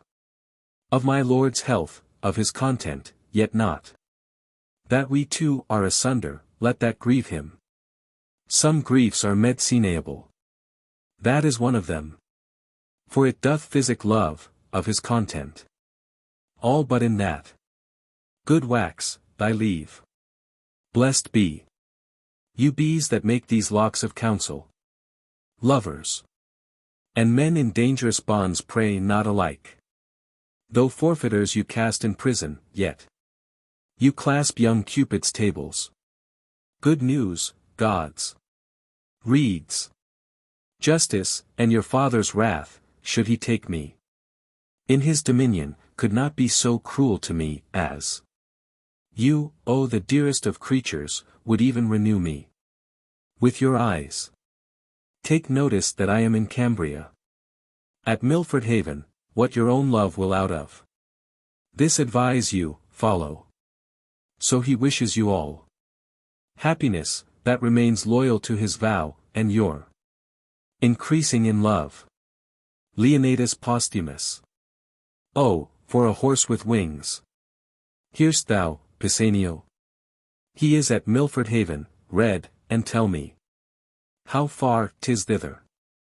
If one of mean affairs may plod it in a week, why may not I glide thither in a day? Then, true Pisanio, who longst, like me, to see thy lord? Who longst? Let me bait, but not like me yet longst. But in a fainter kind, oh, not like me. For mine's beyond say, and speak thick. Love's counselor should fill the bores of hearing. To the smothering of the sense how far it is to this same blessed Milford, and by the way, tell me how Wales was made so happy as to inherit such a haven, but first of all, How we may steal from hence, and for the gap that we shall make in time, from our hence going, and our return, to excuse, but first, how get hence? Why should excuse be born or error begot? We'll talk of that hereafter. Prithee, speak. How many score of miles may we well ride? Twixt hour and hour. Pisanio, 1 score, twixt sun and sun. Madam, s enough for you. Aside. And too much too. Imogen. Why, one that rode to's execution, man. Could never go so slow, I have heard of. Riding wagers. Where horses have been nimbler than the sands. That run I the clock's behalf. But this is foolery. Go bid my woman feign a sickness. Say. She'll home to her father, and provide me presently a riding suit, no costlier than would fit a franklin's housewife. Pisanio, madam, your best consider. Imogen. I see before me, man, nor hear, nor what ensues, but have a fog in them that I cannot look through. Away, I prithee. Do as I bid thee, there's no more to say. Accessible is none but Milford way. Exeunt. Scene 3. Wales, a mountainous country with a cave. Enter, from the cave, Belarius, Guiderius, and Arviragus following. Belarius, a goodly day not to keep house, with such. Whose roof's as low as ours. Stoop, boys. This gate instructs you how to adore the heavens and bows you to a morning's holy office. The gates of monarchs are arched so high that giants may jet through, and keep their impious turbans on, without. Good morrow to the sun. Hail, thou fair heaven. We house the rock, yet use thee not so hardly as prouder livers do. Us hail, heaven. Arviragus, hail, heaven. Belarius, now for our mountain sport, up to yond hill. Your legs are young, I'll tread these flats. Consider. When you above perceive me like a crow, that it is place which lessens and sets off. And you may then revolve what tales I have told you. Of courts, of princes, of the tricks in war. This service is not service, so being done. But being so allowed, to apprehend thus, draws us a profit from all things we see. And often, to our comfort, shall we find the sharded beetle in a safer hold than is the full-winged eagle. Oh, this life is nobler than attending for a check, richer than doing nothing for a bauble, prouder than rustling in unpaid for silk. Such gain the cap of him that makes them fine, yet keeps his book uncrossed, no life to ours. Guiderius. Out of your proof you speak, we, poor unfledged, have never winged from view, the nest, nor know not what heirs from home. Haply this life is best. If quiet life be best, sweeter to you, that have a sharper known, well corresponding with your stiff age, but unto us it is a cell of ignorance, travelling a bed, a prison for a debtor, that not dares to stride a limit. Arviragus, what should we speak of when we are old as you? When we shall hear the rain and wind beat dark December, how in this our pinching cave shall we discourse the freezing hours away? We have seen nothing. We are beastly, subtle as the fox for prey, like warlike as the wolf for what we eat. Our valor is to chase what flies, our cage we make a choir, as doth the prisoned bird, and sing our bondage freely. Belarius, how you speak! Did you but know the city's usuries, and felt them knowingly? The art, the court, as hard to leave as keep, whose top to climb is certain falling, or so slippery that the fear's as bad as falling, the toil, the war A pain that only seems to seek out danger. The name of fame and honor.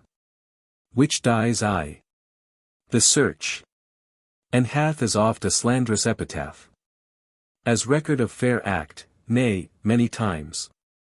Doth ill deserve by doing well. What's worse?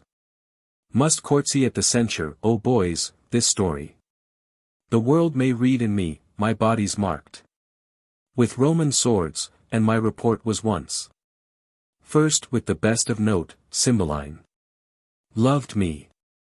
And when a soldier was the theme, my name was not far off, then was I as a tree, whose boughs did bend with fruit, but in one night. A storm or robbery, call it what you will, shook down my mellow hangings, nay, my leaves, and left me bare to weather. Guiderius, uncertain favor. Belarius, my fault being nothing as I have told you oft. But that two villains, whose false oaths prevailed, before my perfect honor, swore to Cymbeline. I was confederate with the Romans, so followed my banishment, and this 20 years. This rock and these domains have been my world, where I have lived at honest freedom, paid more pious debts to heaven than in all the forend of my time. But up to the mountains. This is not hunter's language, he that strikes the venison first shall be the Lord, the feast. To him the other two shall minister. And we will fear no poison, which attends. In place of greater state, I'll meet you in the valleys. Exeunt Guiderius and Arviragus. How hard it is to hide the sparks of nature. These boys know little they are sons to the king. Nor Cymbeline dreams that they are alive. They think they are mine. And though trained up thus meanly, the cave wherein they bow, their thoughts do hit the roofs of palaces, and nature prompts them in simple and low things to prince it much beyond the trick of others. This Polydore, the heir of Cymbeline, and Britain, who the king his father called Guiderius, Jove. When on my 3-foot stool I sit and tell the warlike feats I have done, his spirits fly out into my story, say, thus, mine enemy fell. And thus I set my foot on S neck. Even then, the princely blood flows in his cheek, he sweats, strains his young nerves and puts himself in posture that acts my words.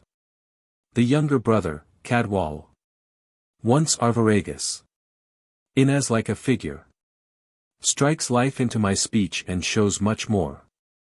His own conceiving, hark, the game is roused. O Cymbeline, heaven and my conscience knows, thou didst unjustly banish me, whereon, at 3 and 2 years old, I stole these babes, thinking to bar thee of succession, as thou reft'st me of my lands. Europhile, thou wast their nurse. They took thee for their mother, and every day do honor to her grave. Myself, Belarius, that am Morgan called, they take for natural father. The game is up. Exit. Scene 4. Country near Milford Haven. Enter Pisanio and Imogen. Imogen, thou toldst me, when we came from horse, the place was near at hand, ne'er longed my mother so to see me first, as I have now. Pisanio. Man! Where is Posthumus? What is in thy mind that makes thee stare thus? Wherefore breaks that sigh from the inward of thee? One, but painted thus, would be interpreted a thing perplexed. Beyond self-explication, put thyself into a havure of less fear, ere wildness vanquish my stater senses. What's the matter? Why tender'st thou that paper to me, with a look untender? If be summer news, smile to before; if winterly, thou needst but keep that countenance still. My husband's hand That drug-damned Italy hath outcraftied him. And he's at some hard point. Speak, man, thy tongue may take off some extremity, which to read would be even mortal to me. Pisanio, please you, read. And you shall find me, wretched man, a thing the most disdained of fortune. Imogen reads, thy mistress, Pisanio, hath played the strumpet in my bed, the testimonies whereof lie bleeding in me. I speak not out of weak surmises, but from proof as strong as my grief and as certain as I expect my revenge. That part thou, Pisanio, must act for me, if thy faith be not tainted with the breach of hers. Let thine own hands take away her life. I shall give the opportunity at Milford Haven. She hath my letter for the purpose. Where, if thou fear to strike and to make me certain it is done, thou art the pander to her dishonour and equally to me disloyal. Pisanio, what shall I need to draw my sword? The paper hath cut her throat already. No, 'tis slander, whose edge is sharper than the sword, whose tongue outvenoms all the worms of Nile, whose breath rides on the posting winds and doth belie all corners of the world, kings, queens and states, maids, matrons, nay, the secrets of the grave. This viperous slander enters. What cheer, madam? Imogen, false to his bed. What is it to be false? To lie and watch there and to think on him. To weep twixt clock and clock. If sleep charge nature, to break it with a fearful dream of him, and cry myself awake. That's false to's bed, is it? Pisanio, alas, good lady. Imogen, I false. Thy conscience witness, Iachimo. Thou didst accuse him of incontinency.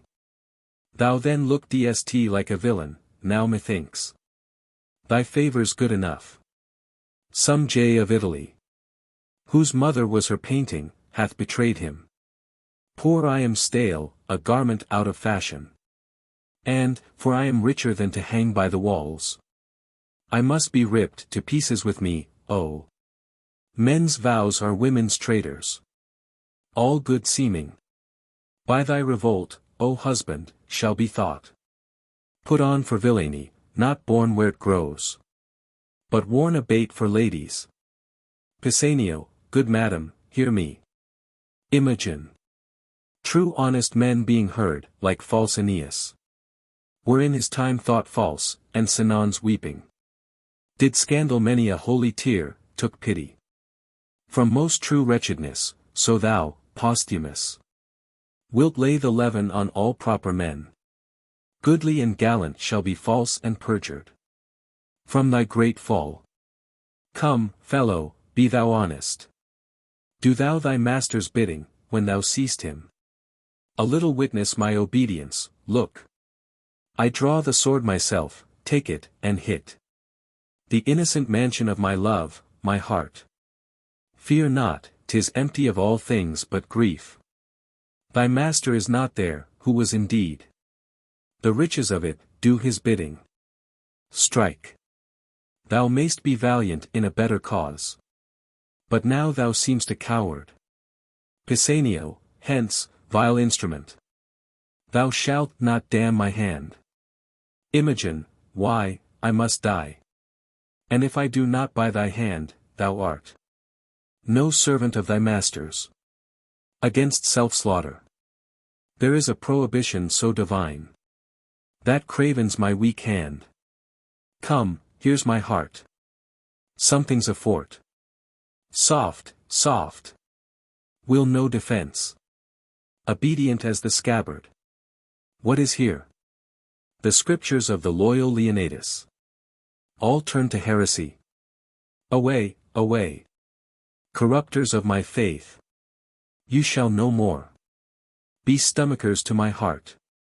Thus may poor fools believe false teachers, though those that are betrayed Do feel the treason sharply, yet the traitor stands in worse case of woe.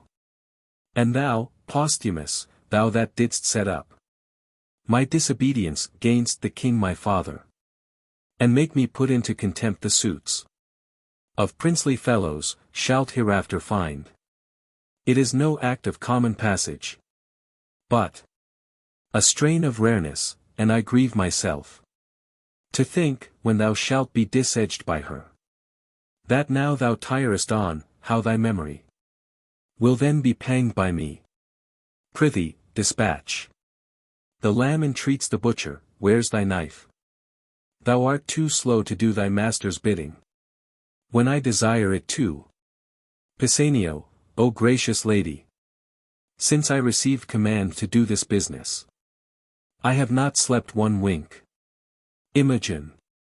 Do't, and to bed then. Pisanio, I'll wake mine eyeballs blind first. Imogen, wherefore then didst undertake it?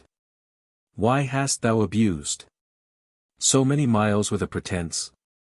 This place, mine action and thine own, our horses' labor, the time inviting thee, the perturbed court, for my being absent, whereunto I never purpose return. Why hast thou gone so far to be unbent when thou hast ta'en thy stand, the elected deer before thee? Pisanio, but to win time, to lose so bad employment, in the which I have considered of a course. Good lady, hear me with patience. Imogen, talk thy tongue weary, speak. I have heard I am a strumpet, and mine ear, therein false struck, can take no greater wound, nor tent to bottom that. But speak. Pisanio, then, madam. I thought you would not back again.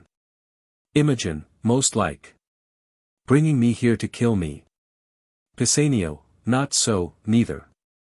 But if I were as wise as honest, then my purpose would prove well. It cannot be but that my master is abused. Some villain, aye, and singular in his art, hath done you both this cursed injury. Imogen, some Roman courtesan. Pisanio, no, on my life. I'll give but notice you are dead and send him some bloody sign of it, for 'tis commanded I should do so. Ye shall be missed at court, and that will well confirm it. Imogen, why good fellow, what shall I do the where? Where bide? How live? Or in my life what comfort, when I am dead to my husband? Pisanio, if you'll back to the court.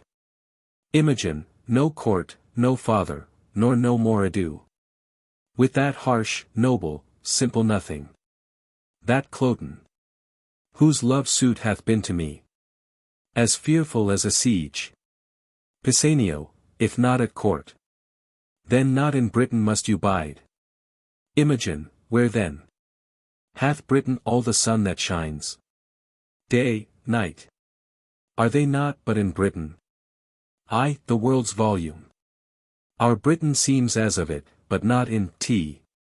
In a great pool a swan's nest, prithee, think. There's livers out of Britain. Pisanio, I am most glad you think of other place. The ambassador, Lucius the Roman, comes to Milford Haven tomorrow. Now, if you could wear a mind dark as your fortune is, and but disguise that which, to appear itself, must not yet be, but by self-danger, you should tread a course pretty and full of view. Yea, haply, near the residence of Posthumus, so nigh at least, that though his actions were not visible, yet report should render him hourly to your ear, as truly as he moves. Imogen, oh, for such means, though peril to my modesty, not death on't, I would adventure. Pisanio, well, then, here's the point. You must forget to be a woman. Change command into obedience, fear and niceness. The handmaids of all women, or, more truly, woman its pretty self into a waggish courage. Ready in jibes, quick-answered, saucy and as querulous as the weasel. Nay, you must forget that rarest treasure of your cheek, exposing it but, oh, the harder heart. Alack, no remedy, to the greedy touch of common kissing Titan, and forget your laborsome and dainty trims, wherein you made great Juno angry. Imogen. Nay, be brief. I see into thy end, and am almost a man already. Pisanio, first, make yourself but like one. For thinking this, I have already fit. 'Tis in my cloak-bag doublet, hat, hose, all. That answer to them, would you in their serving? And with what imitation you can borrow from youth of such a season, for noble Lucius. Present yourself. Desire his service, tell him wherein you're happy, which you'll make him know. If that his head have ear in music, doubtless with joy he will embrace you, for he's honorable. And doubling that, most holy, your means abroad. You have me, rich, and I will never fail. Beginning nor supplement. Imogen, thou art all the comfort the gods will diet me with. Prithee, away. There's more to be considered. But we'll even all that good time will give us, this attempt. I am soldier too, and will abide it with a prince's courage. Away, I prithee. Pisanio. Well, madam, we must take a short farewell. Lest, being missed, I be suspected of your carriage from the court. My noble mistress. Here is a box, I had it from the queen. What's in't is precious. If you are sick at sea, or stomach qualmed at land, a dram of this will drive away distemper to some shade, and fit you to your manhood. May the gods direct you to the best. Imogen, amen, I thank thee. Exeunt, severally. Scene 5. A room in Cymbeline's palace. Enter Cymbeline, Queen, Cloten, Lucius, lords, and attendants. Cymbeline, thus far, and so farewell. Caius Lucius, thanks, royal sir. My emperor hath wrote, I must from hence. And am right sorry that I must report ye my master's enemy. Cymbeline, our subjects, sir, will not endure his yoke, and for ourself to show less sovereignty than they, must needs appear unking-like. Caius Lucius. So, sir, I desire of you a conduct overland to Milford Haven. Madam, all joy befall your grace. Queen, and you. Cymbeline, my lords, you are appointed for that office. The due of honor in no point omit. So farewell, noble Lucius. Caius Lucius. Your hand, my lord. Cloten, receive it friendly, but from this time forth I wear it as your enemy. Caius Lucius, sir, the event is yet to name the winner, fare you well. Cymbeline. Leave not the worthy Lucius, good my lords, till he have crossed the Severn. Happiness. Exeunt Lucius and lords. Queen, he goes hence frowning, but it honors us that we have given him cause. Cloten, 'tis all the better. Your valiant Britons have their wishes in it. Cymbeline, Lucius hath wrote already to the emperor. How it goes here.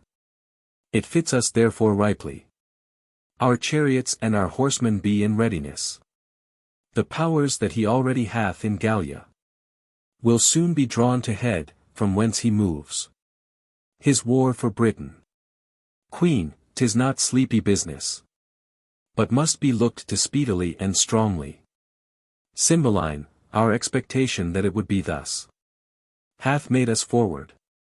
But, my gentle queen, where is our daughter?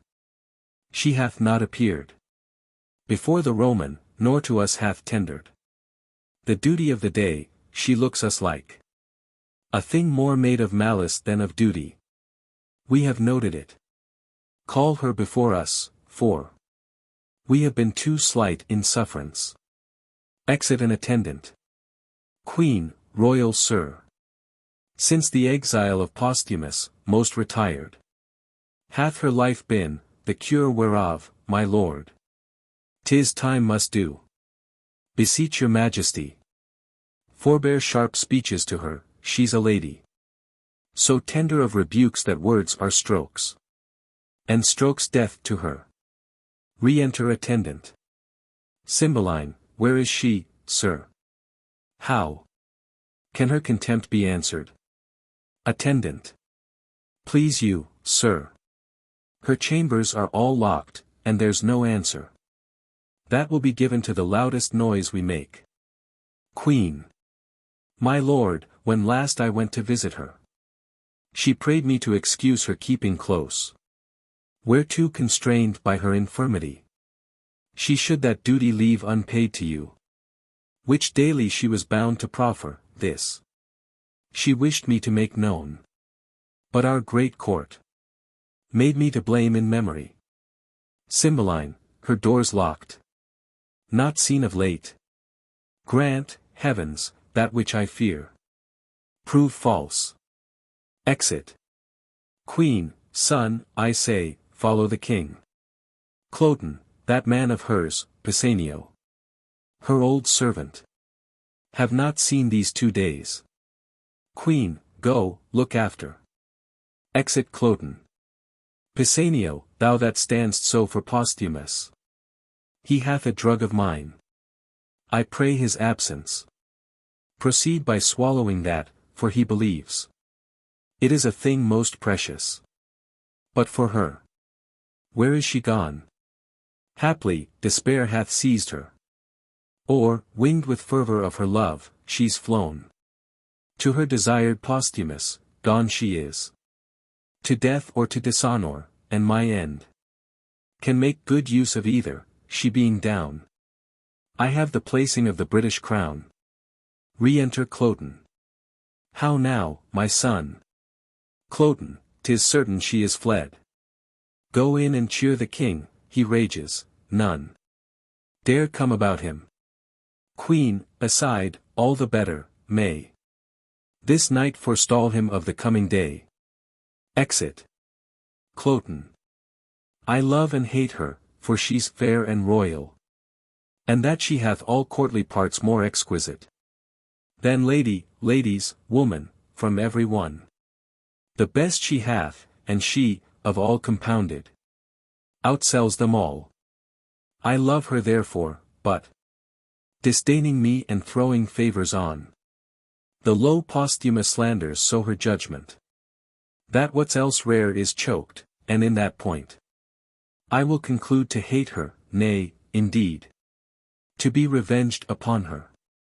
For when fools shall enter Pisanio. Who is here? What, are you packing, sirrah? Come hither, ah, you precious pander. Villain! Where is thy lady? In a word, or else thou art straightway with the fiends. Pisanio, oh, good my lord. Cloten. Where is thy lady? Or, by Jupiter, I will not ask again. Close, villain. I'll have this secret from thy heart, or rip thy heart to find it. Is she with Posthumus, from whose so many weights of baseness cannot a dram of worth be drawn? Pisanio. Alas, my lord! How can she be with him? When was she missed? He is in Rome. Cloten, where is she, sir? Come nearer. No further halting, satisfy me home. What is become of her? Pisanio, oh, my all-worthy lord. Cloten, all-worthy villain. Discover where thy mistress is at once. At the next word, no more of worthy lord. Speak, or thy silence on the instant is thy condemnation and thy death. Pisanio, then, sir. This paper is the history of my knowledge. Touching her flight. Presenting a letter. Cloten, let seat. I will pursue her. Even to Augustus' throne. Pisanio, aside, or this, or perish. She's far enough, and what he learns by this may prove his travel, not her danger. Cloten, hum. Pisanio.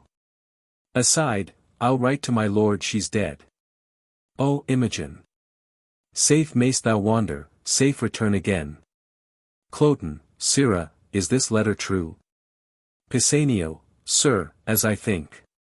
Cloten, it is Posthumus' hand, I note. Sirrah, if thou wouldst not be a villain, but do me true service. Undergo those employments wherein I should have cause to use thee with a serious industry, that is, what villainy soe'er I bid thee do, to perform it directly and truly. I would think thee an honest man, thou shouldst neither want my means for thy relief nor my voice for thy preferment. Pisanio, well, my good lord. Cloten, wilt thou serve me?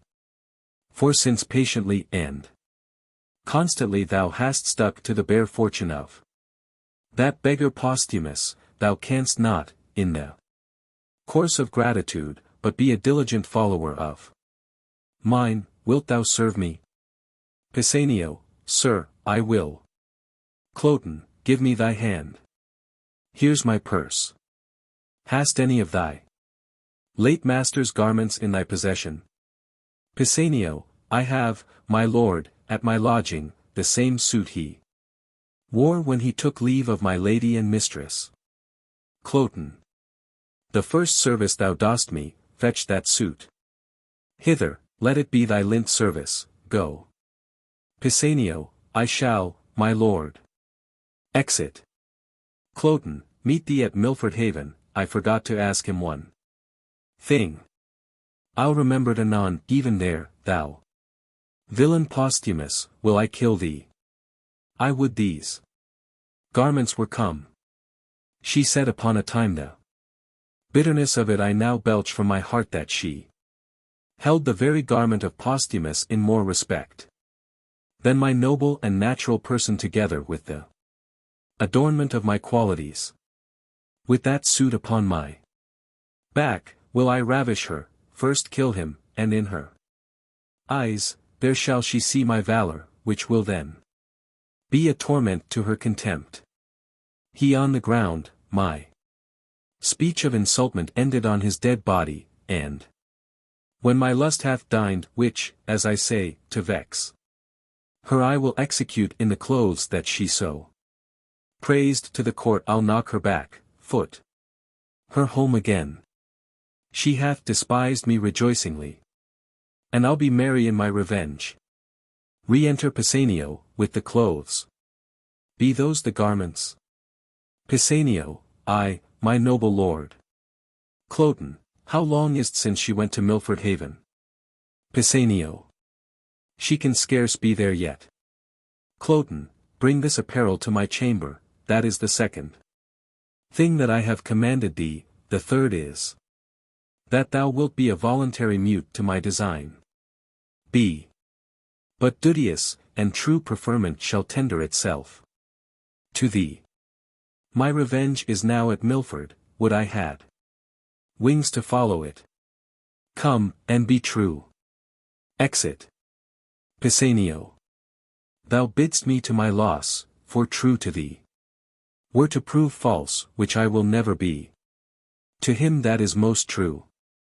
To Milford go, and find not her whom thou pursuest. Flow, flow. You heavenly blessings, on her.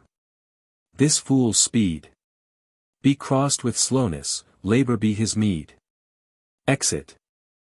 Scene 6. Wales. Before the cave of Belarius. Enter Imogen, in boy's clothes. Imogen, I see a man's life is a tedious one. I have tired myself, and for 2 nights together have made the ground my bed. I should be sick, But that my resolution helps me. Milford. When from the mountain top Pisanio showed thee, thou wast within a ken, O Jove. I think. Foundations fly the wretched, such, I mean. Where they should be relieved. Two beggars told me. I could not miss my way, will poor folks lie. That have afflictions on them, knowing 'tis a punishment or trial. Yes, no wonder. When rich ones scarce tell true. To lapse in fullness is sorer than to lie for need, and falsehood is worse in kings than beggars. My dear Lord, thou art one o' the false ones. Now I think on thee. My hunger's gone, but even before, I was at point to sink for food. But what is this? Here is a path to't, 'tis some savage hold. I were best not to call, I dare not call. Yet famine, ere clean it o'erthrow nature, makes it valiant. Plenty and peace breeds cowards, hardness ever of hardiness is mother. Ho! Who's here? If anything that's civil, speak, if savage, take or lend. Ho! No answer. Then I'll enter. Best draw my sword, and if mine enemy but fear the sword like me, he'll scarcely look on't. Such a foe, good heavens!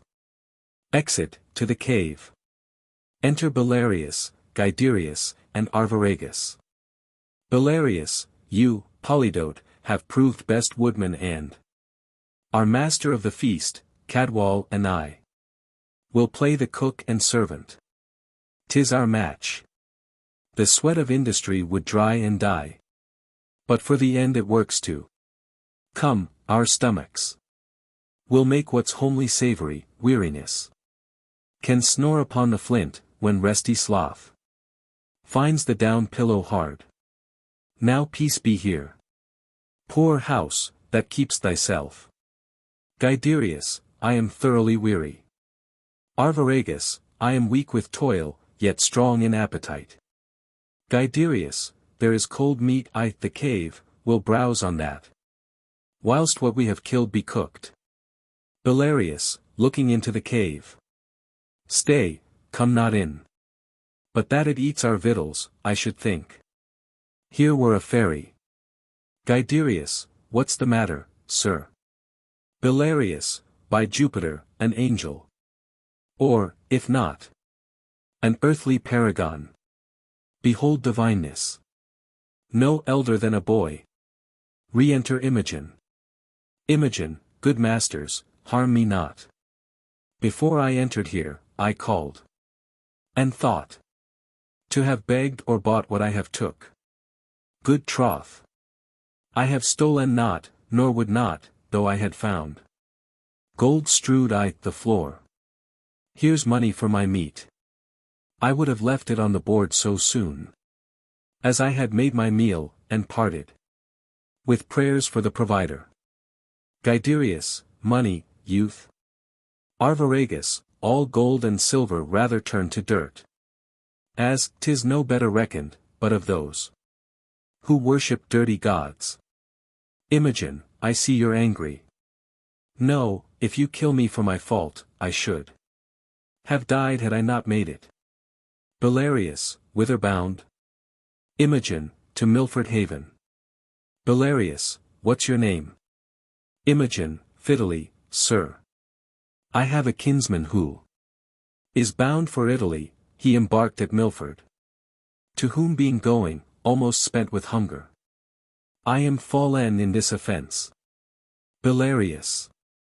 Prithee, fair youth, think us no churls, nor measure our good minds. By this rude place we live in. Well encountered. 'Tis almost night, you shall have better cheer ere you depart, and thanks to stay and eat it. Boys, bid him welcome. Guiderius. Were you a woman, youth, I should woo hard but be your groom. In honesty, I bid for you as I'd buy. Arviragus, I'll make my comfort. He is a man I'll love him as my brother. And such a welcome as I'd give to him. After long absence, such as yours, most welcome. Be sprightly, for you fall, 'mongst friends. Imogen, 'mongst friends. If brothers. Aside.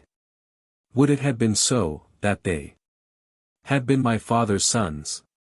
Then had my prize been less, and so more equal ballasting. To thee, Posthumus. Belarius, he rings at some distress. Guiderius, would I could freet. Arviragus. Or I, whatever it be. What pain it cost, what danger. Gods. Belarius, hark, boys. Whispering. Imogen. Great men. That had a court no bigger than this cave. That did attend themselves and had the virtue. Which their own conscience sealed them laying by. That nothing gift of differing multitudes could not outpeer these twain. Pardon me, gods. I'd change my sex to be companion with them. Since Leonidas is false. Belarius, it shall be so. Boys, we'll go dress our hunt. Fair youth, come in. Discourse is heavy, fasting. When we have supped, we'll mannerly demand thee of thy story. So far as thou wilt speak it. Guiderius, pray, draw near. Arviragus, the night to the owl and morn to the lark. Less welcome. Imogen, thanks, sir. Arviragus, I pray, draw near. Exeunt. Scene 7. Rome. A public place. Enter 2 senators and tribunes. First Senator. This is the tenor of the emperor's writ. That since the common men are now in action gainst the Pannonians and Dalmatians, and that the legions now in Gallia are full weak to undertake our wars against the fallen off Britons, that we do incite the gentry to this business. He creates Lucius Preconsul, and to you the tribunes. For this immediate levy, he commends his absolute commission. Long live Caesar. First Tribune, is Lucius general of the forces? Second Senator, I. First Tribune, remaining now in Gallia.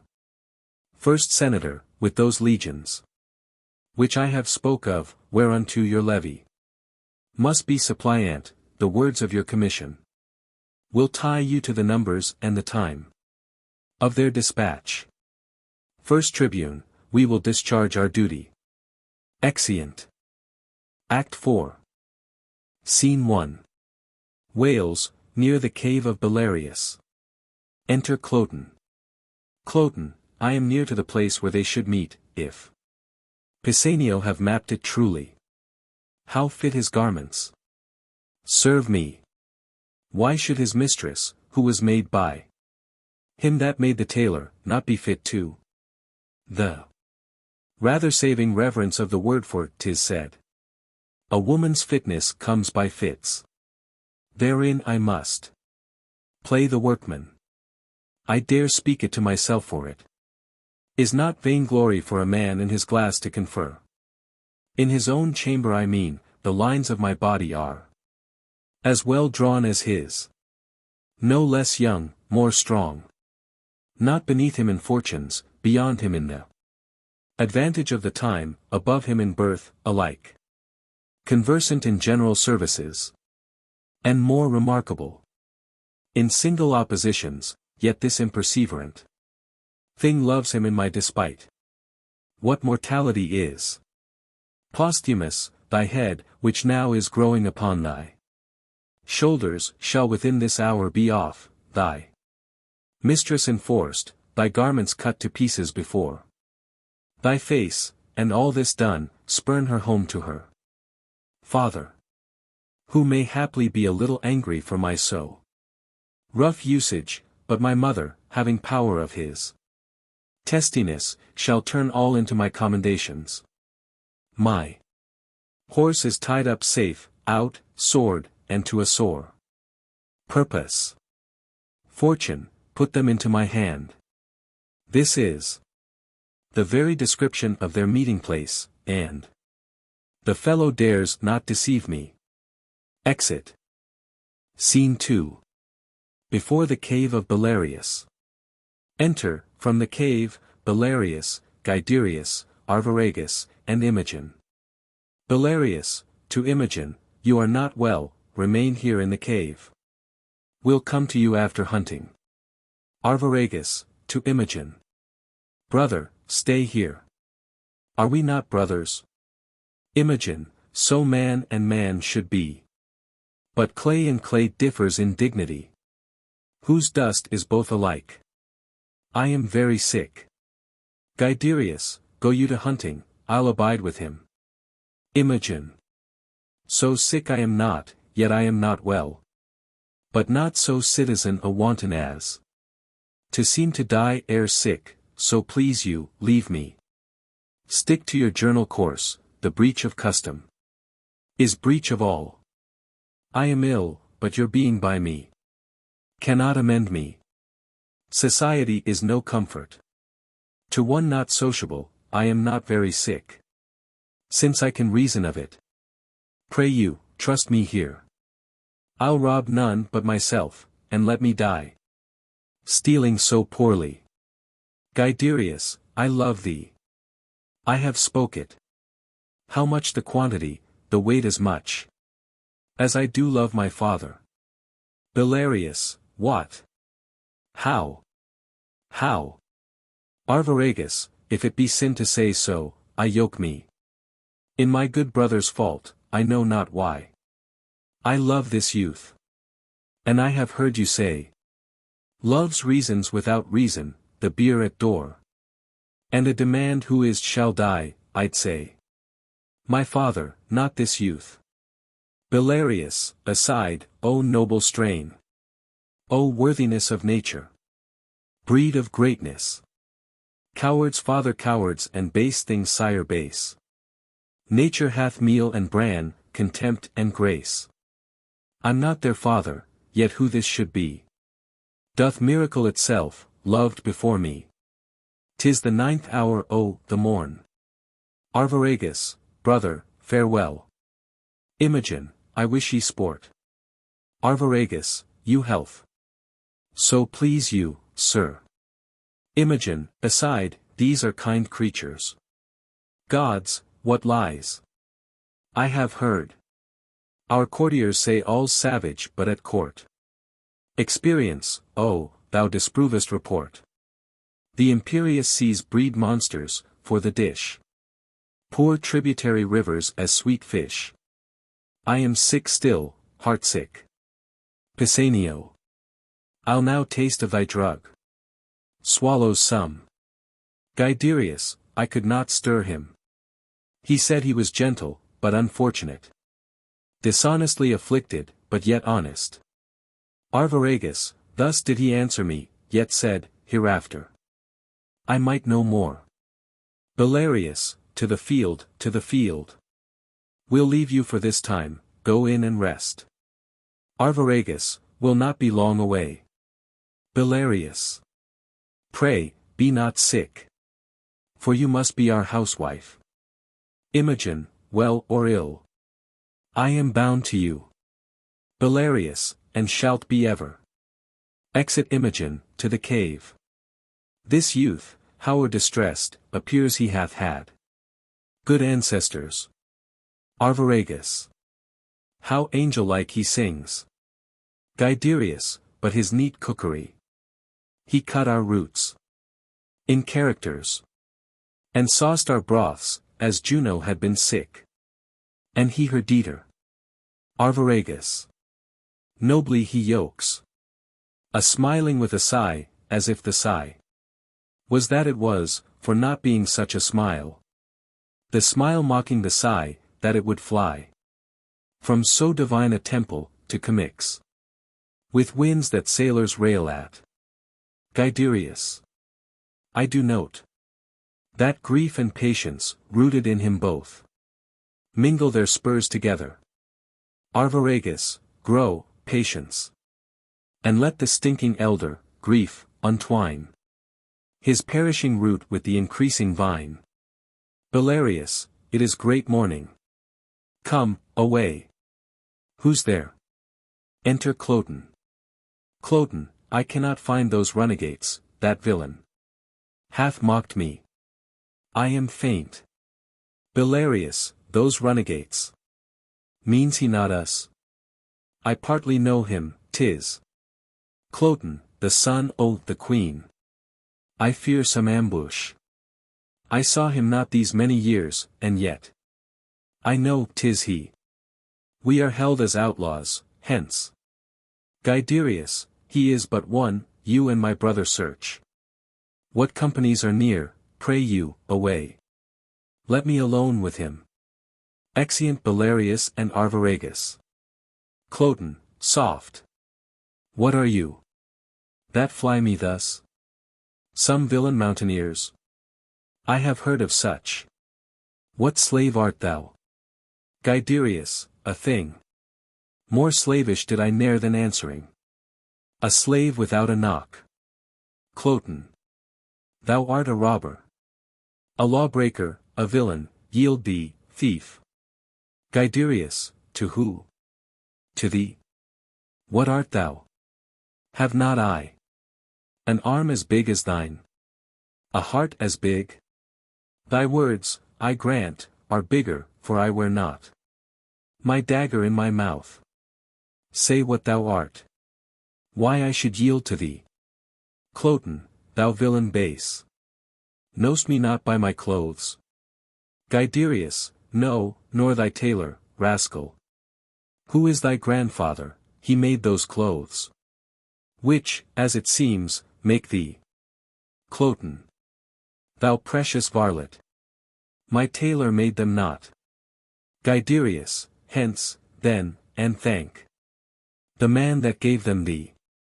Thou art some fool. I am loath to beat thee. Cloten, thou injurious thief. Hear but my name, and tremble. Guiderius, what's thy name? Cloten, Cloten, thou villain. Guiderius, Cloten, thou double villain, be thy name. I cannot tremble at it, were it toad, or adder, spider. 'Twould move me sooner. Cloten. To thy further fear. Nay, to thy mere confusion, thou shalt know. I am son to the queen. Guiderius, I am sorry for not seeming so worthy as thy birth. Cloten, art not afeard? Guiderius. Those that I reverence, those I fear, the wise. At fools I laugh, not fear them. Cloten. Die the death. When I have slain thee with my proper hand, I'll follow those that even now fled hence. And on the gates of Ludstown set your heads. Yield, rustic mountaineer. Exeunt, fighting. Re-enter Belarius and Arviragus. Belarius. No companies abroad? Arviragus, none in the world, you did mistake him, sure. Belarius, I cannot tell, long is it since I saw him. But time hath nothing blurred those lines of favor which then he wore. The snatches in his voice and burst of speaking, were as his, I am absolute. 'Twas very Cloten. Arviragus, in this place we left them. I wish my brother make good time with him. You say he is so fell. Belarius. Being scarce made up. I mean, to man, he had not apprehension of roaring terrors, for the effect of judgment is oft the cause of fear. But, see, thy brother. Re-enter Guiderius, with Cloten's head. Guiderius, this Cloten was a fool, an empty purse. There was no money in't, not Hercules could have knocked out his brains, for he had none. Yet I not doing this, the fool had borne my head as I do his. Belarius, what hast thou done? Guiderius. I am perfect what, cut off one Cloten's head. Son to the queen, after his own report. Who called me traitor, mountaineer, and swore. With his own single hand he'll take us in. Displace our heads where thank the gods. They grow. And set them on Lud's town. Belarius, we are all undone. Guiderius, why, worthy father, what have we to lose? But that he swore to take, our lives. The law protects not us, then why should we be tender? To let an arrogant piece of flesh threat us. Play judge and executioner all himself. For we do fear the law. What company? Discover you abroad? Belarius, no single soul. Can we set eye on? But in all safe reason. He must have some attendance. Though his humor was nothing but mutation, aye, and that. From one bad thing to worse, not frenzy, not absolute madness could so far have raved. To bring him here alone. Although perhaps it may be heard at court that such as we cave here, hunt here, are outlaws, and in time may make some stronger head, the which he hearing. As it is like him might break out, and swear. He'll fetch us in. Yet is not probable. To come alone either he so undertaking. Or they so suffering, then on good ground we fear. If we do fear this body hath a tail. More perilous than the head. Arviragus. Let ordinance come as the gods foresay it, howsoe'er. My brother hath done well. Belarius, I had no mind to hunt this day, the boy Fidelis' sickness did make my way long forth. Guiderius, with his own sword, which he did wave against my throat, I have ta'en his head from him, I'll throw it into the creek behind our rock, and let it to the sea. And tell the fishes he's the queen's son, Cloten. That's all I reck. Exit. Belarius. I fear 'twill be revenged. Would, Polydote, thou hadst not done't. Though valor becomes thee well enough. Arviragus, would I had done't. So the revenge alone pursued me. Polydore. I love thee brotherly, but envy much. Thou hast robbed me of this deed, I would revenges. That possible strength might meet, would seek us through. And put us to our answer. Belarius. Well, 'tis done. We'll hunt no more today, nor seek for danger. Where there's no profit. I prithee, to our rock. You and Fidelis play the cooks, I'll stay. Till hasty Polydote return, and bring him to dinner presently. Arviragus, poor sick Fidelis. I'll whirringly to him, to gain his colour.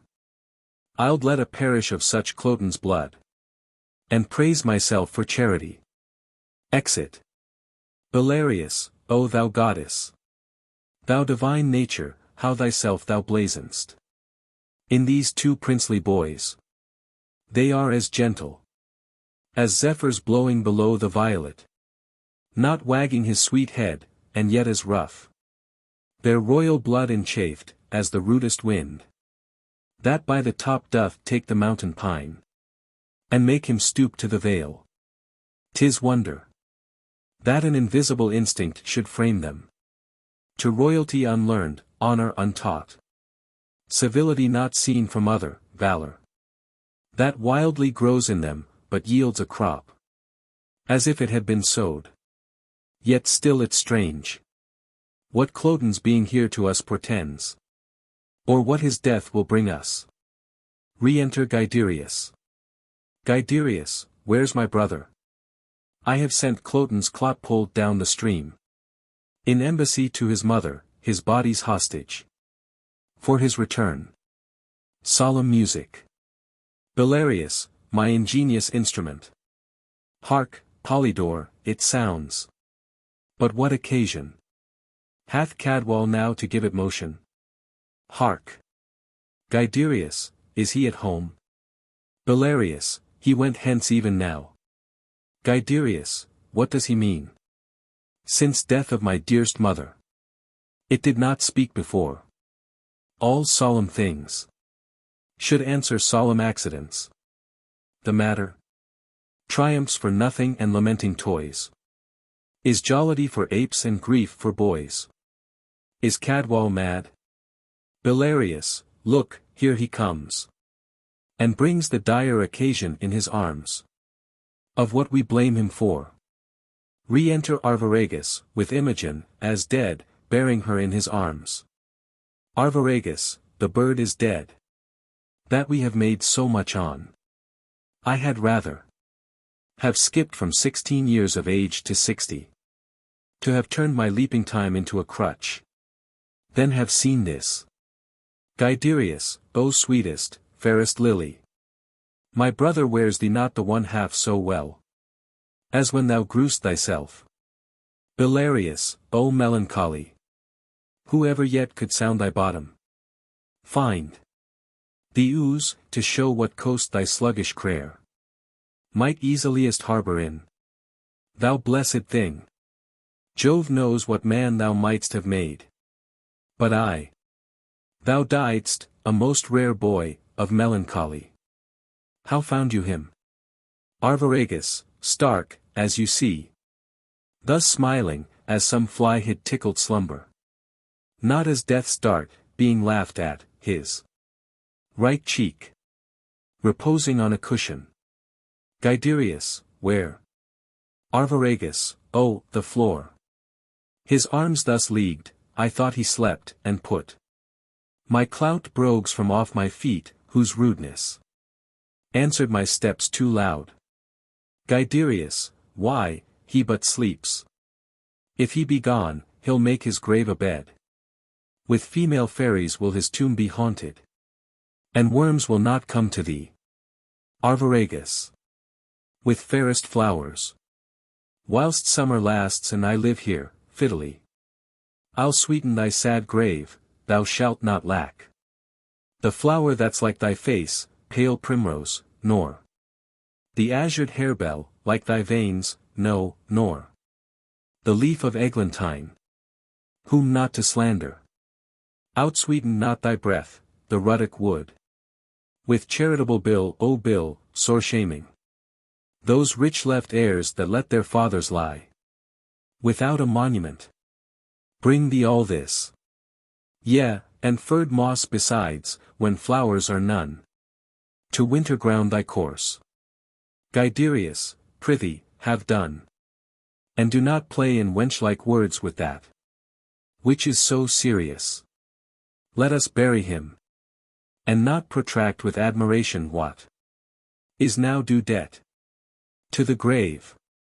Arviragus, say, where shallst lay him? Guiderius, by good Euryphile, our mother. Arviragus. Beat so. And let us, Polydore, though now our voices have got the mannish crack, sing him to the ground. As once our mother, use like note and words. Save that Euryphile must be fiddly. Guiderius. Cadwal. I cannot sing, I'll weep, and word it with thee. For notes of sorrow out of tune are worse than priests and fanes that lie. Arviragus, will speak it, then. Belarius, great griefs, I see, medicine the less, for Cloten is quite forgot. He was a queen's son, boys. And though he came our enemy, remember. He was paid for that, though mean and mighty, rotting. Together, have one dust, yet reverence. That angel of the world, doth make distinction of place, 'tween high and low. Our foe was princely. And though you took his life, as being our foe, yet bury him as a prince. Guiderius, pray you, fetch him hither. Thersites' body is as good as Ajax, when neither are alive. Arviragus. If you'll go fetch him, we'll say our song the whilst. Brother, begin. Exit Belarius. Guiderius, nay, Cadwal, we must lay his head to the east. My father hath a reason for't. Arviragus, 'tis true. Guiderius, come on then, and remove him. Arviragus, so. Begin. Song. Guiderius, fear no more the heat, O, the sun. Nor the furious winter's rages. Thou thy worldly task hast done. Home art gone, and ta'en thy wages. Golden lads and girls all must, as chimney sweepers, come to dust. Arviragus, fear no more the frown, O, the great.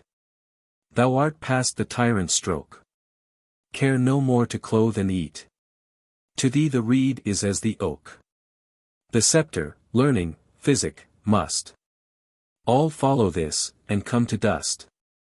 Guiderius. Fear no more the lightning flash. Arviragus, nor the all-dreaded thunderstone. Guiderius, fear not slander, censure rash. Arviragus, thou hast finished joy and moan. Guiderius, Arviragus. All lovers young, all lovers must consign to thee, and come to dust. Guiderius, no exorciser harm thee. Arviragus, nor no witchcraft charm thee.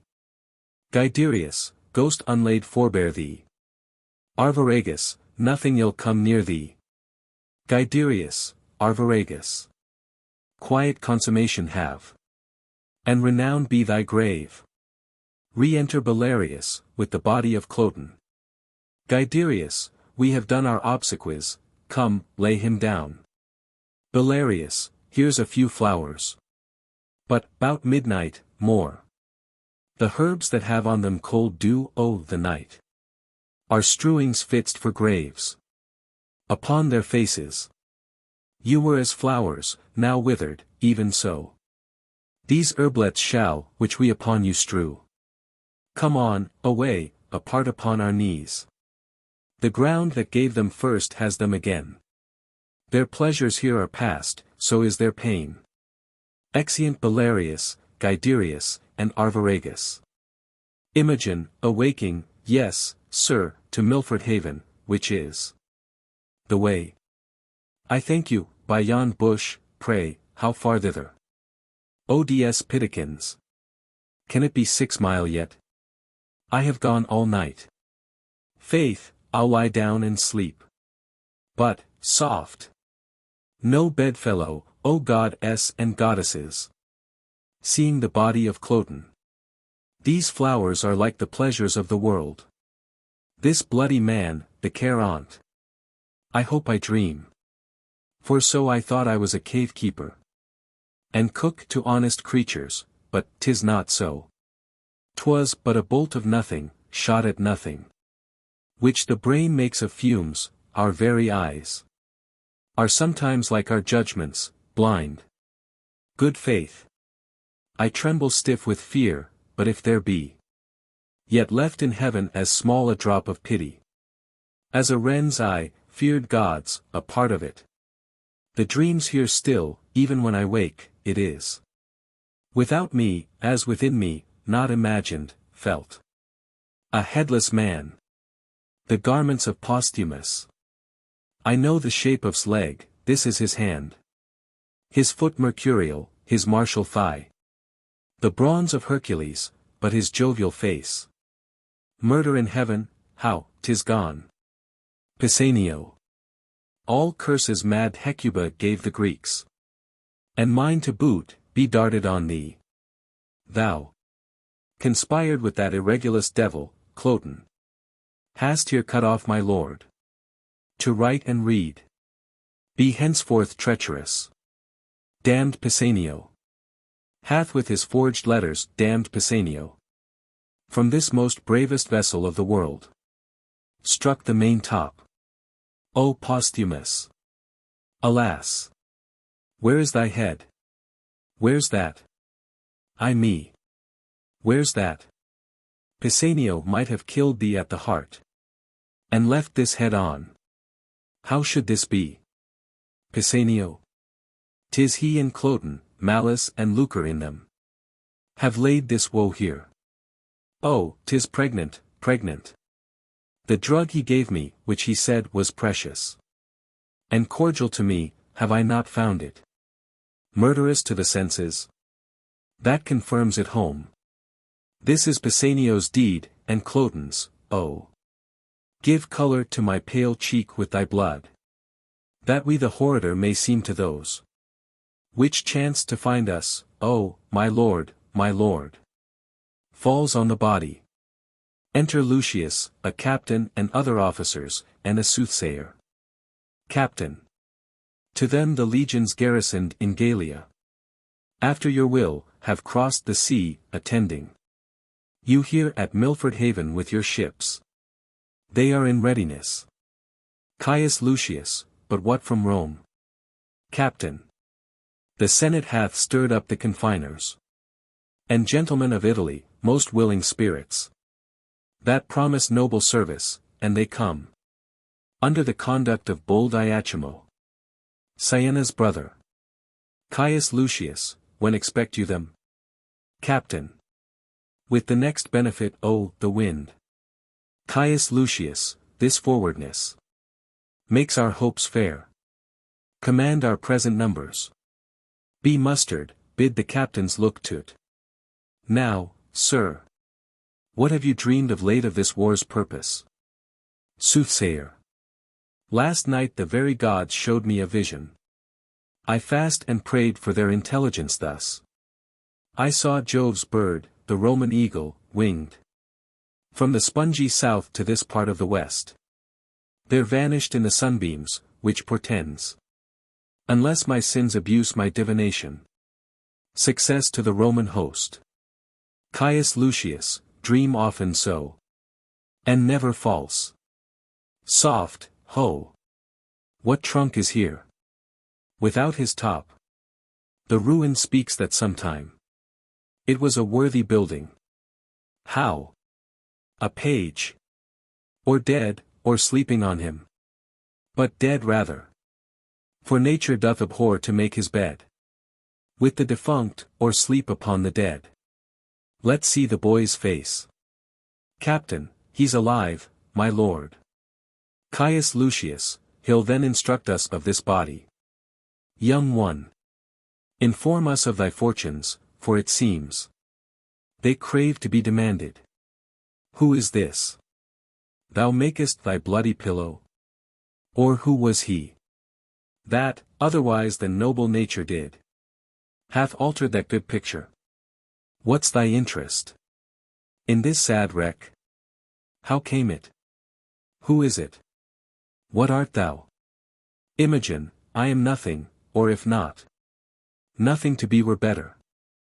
This was my master. A very valiant Briton and a good. That here by mountaineers lies slain. Alas! There is no more such masters. I may wander from east to occident, cry out for service. Try many, all good, serve truly, never find such another master. Caius Lucius, lack, good youth. Thou movest no less with thy complaining than thy master in bleeding, say his name, good friend. Imogen, Richard du Champ. Aside.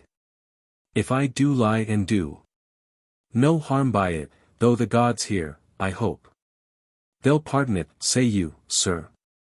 Caius Lucius. Thy name? Imogen, fidelly, sir. Caius Lucius, thou dost approve thyself the very same. Thy name well fits thy faith thy name. Wilt take thy chance with me?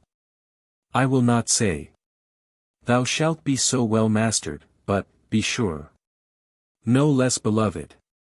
The Roman Emperor's letters, sent by a consul to me, should not sooner than thine own worth prefer thee, go with me. Imogen, I'll follow, sir. But first, an't please the gods, I'll hide my master from the flies, as deep as these poor pickaxes can dig.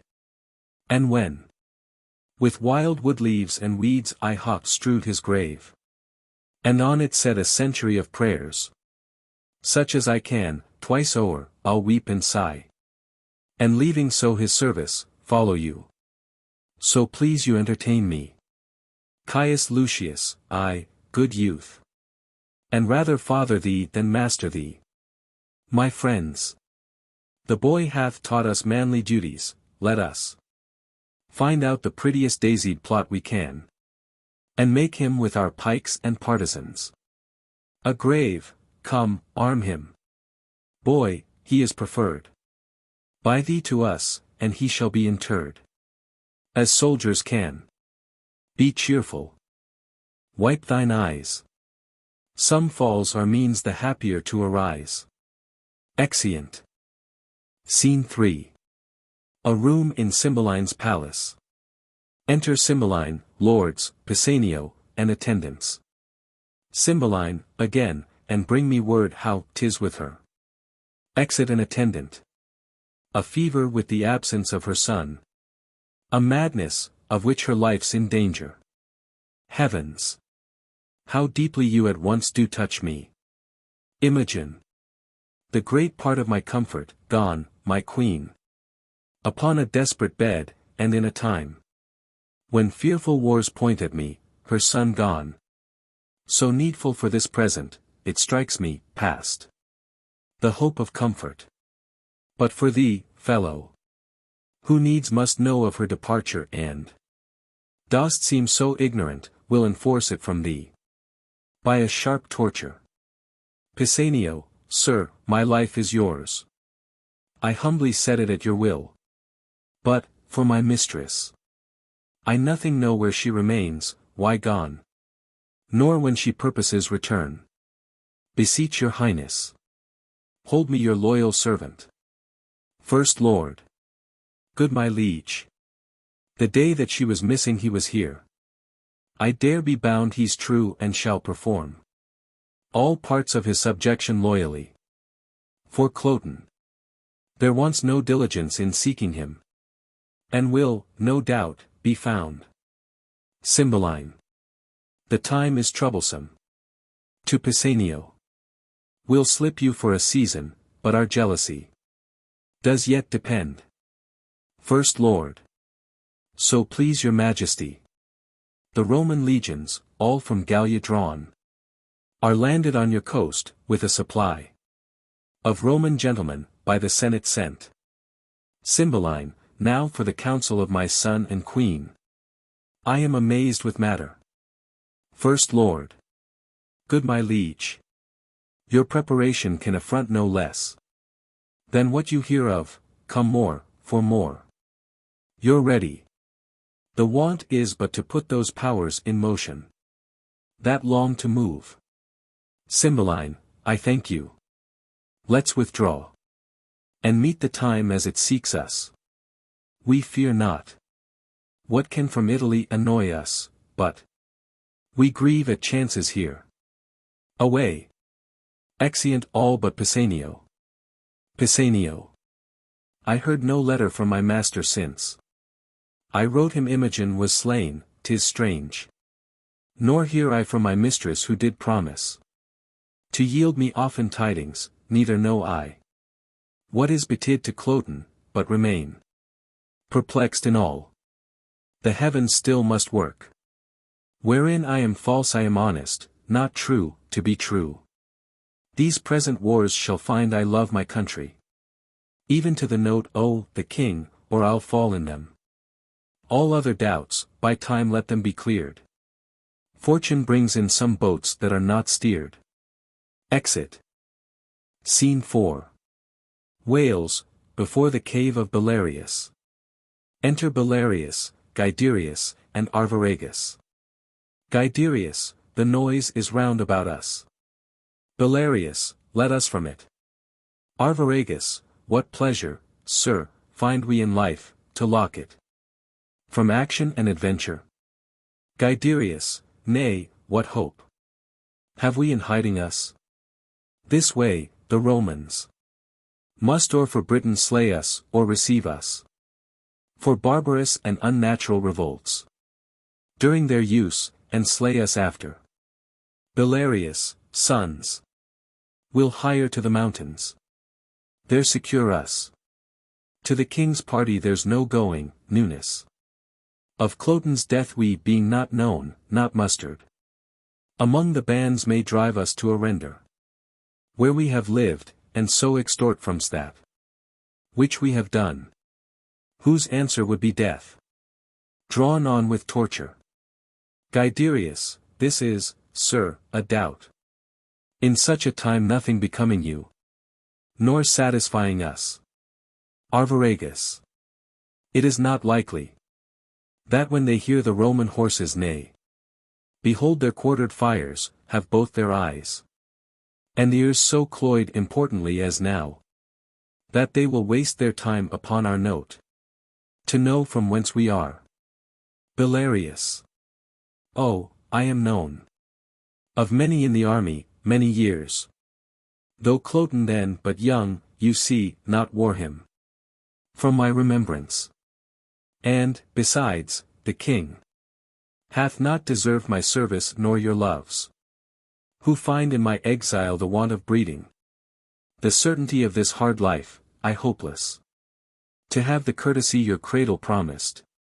But to be still hot summer's tamings and the shrinking slaves of winter. Guiderius. Then be so. Better to cease to be. Pray, sir, to the army. I and my brother are not known, yourself. So out of thought, and thereto so o'ergrown. Cannot be questioned. Arviragus. By this sun that shines. I'll thither, what thing is it that I never did see man die? Scarce ever looked on blood. But that of coward hares, hot goats, and venison. Never bestrid a horse, save one that had a rider like myself, who ne'er wore rowel, nor iron on his heel.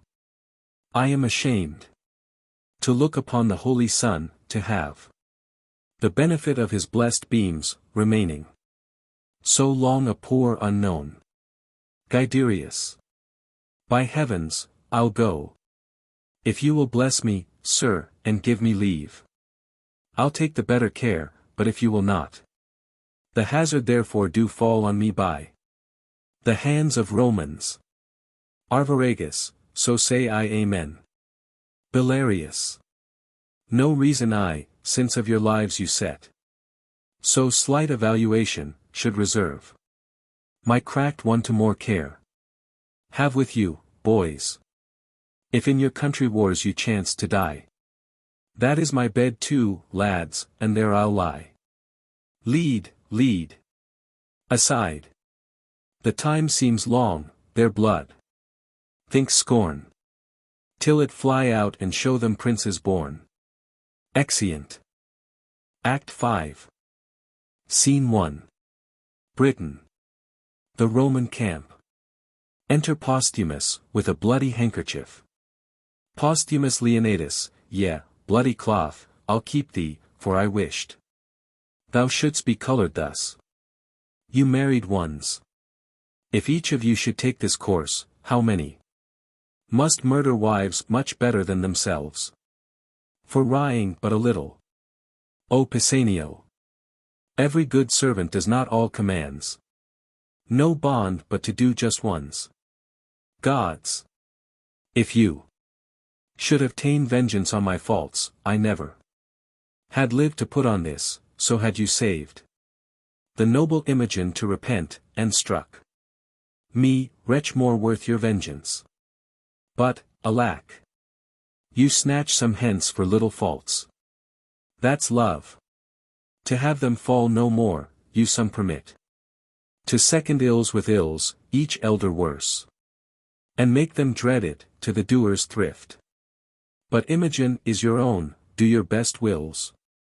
And make me blessed to obey. I am brought hither among the Italian gentry, and to fight against my lady's kingdom, 'tis enough. That, Britain, I have killed thy mistress, peace. I'll give no wound to thee. Therefore, good heavens, hear patiently my purpose, I'll disrobe me of these Italian weeds and suit myself. As does a Briton peasant, so I'll fight against the part one come with.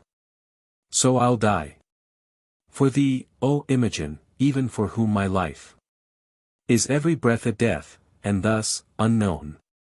Pitted nor hated, to the face of peril. Myself I'll dedicate. Let me make men know. More valor in me than my habits show. Gods, put the strength, oh, the Leonati in me. To shame the guise, oh, the world, I will begin. The fashion, less without and more within. Exit. Scene 2. Field of battle between the British and Roman camps.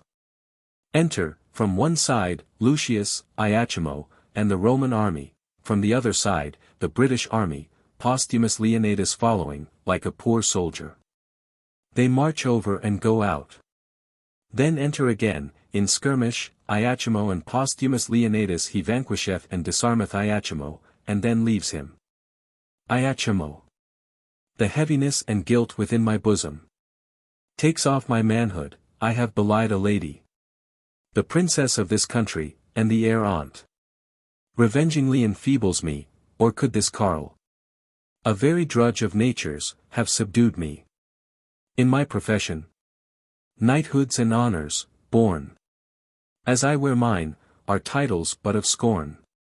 If that thy gentry, Britain, go before this lout as he exceeds our lords, the odds is that we scarce are men and you are gods. Exit. The battle continues, the Britons fly. Cymbeline is taken, then enter, to his rescue, Belarius, Guiderius, and Arviragus. Belarius, stand, stand. We have the advantage of the ground. The lane is guarded, nothing routs us but the villainy of our fears. Guiderius. Arviragus, stand, stand, and fight. Re-enter Posthumus Leonidas, and seconds the Britons. They rescue Cymbeline, and exeunt. Then re-enter Lucius, and Iachimo, with Imogen. Caius Lucius, away, boy, from the troops, and save thyself.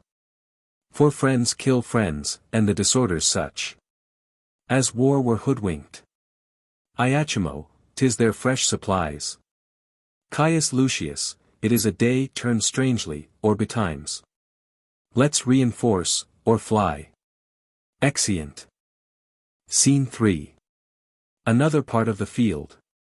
Enter Posthumus Leonidas and a British lord. Lord, camest thou from where they made the stand? Posthumus Leonidas, I did. Though you, it seems, come from the flyers. Lord, I did. Posthumus Leonidas. No blame be to you, sir, for all was lost. But that the heavens fought, the king himself, of his wings destitute, the army broken.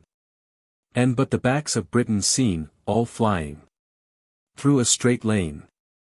The enemy full-hearted, lolling the tongue with slaughtering, having work more plentiful than tools to do't, struck down.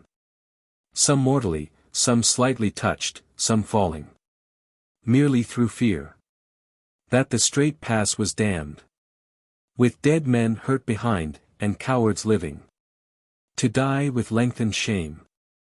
Lord, where was this lane? Posthumus Leonidas, close by the battle, ditched, and walled with turf, which gave advantage to an ancient soldier. An honest one, I warrant, who deserved so long a breeding as his white beard came to. In doing this for's country, athwart the lane, he, with 2 striplings lads more like to run the country base than to commit such slaughter, with faces fit for masks, or rather fairer than those for preservation cased, or shame made good the passage. Cried to those that fled, our Britain's hearts die flying, not our men. To darkness fleet souls that fly backwards. Stand. Or we are Romans and will give you that. Like beasts which you shun beastly, and may save. But to look back in frown, stand, stand. These 3,000 confident, in act as many. For 3 performers are the file when all the rest do nothing with this word, stand, stand. Accommodated by the place, more charming with their own nobleness. Which could have turned a distaff to a lance, gilded pale looks. Part shame, part spirit renewed. That some turned coward. But by example a sin in war. Damned in the first beginners, gone to look the way that they did, and to grin like lions. Upon the pikes the hunters. Then began a stop the chaser, a retire, anon. A rout, confusion thick, forthwith they fly. Chickens, the way which they stooped eagles. Slaves. The strides they victors made, and now are cowards. Like fragments in hard voyages, became the life the need, having found the back door open. Of the unguarded hearts, heavens, how they wound. Some slain before, some dying. Some their friends. O'erborne the former wave, 10, chased by one. Are now each one the slaughterman of 20. Those that would die or e'er resist are grown. The mortal bugs the field. Lord!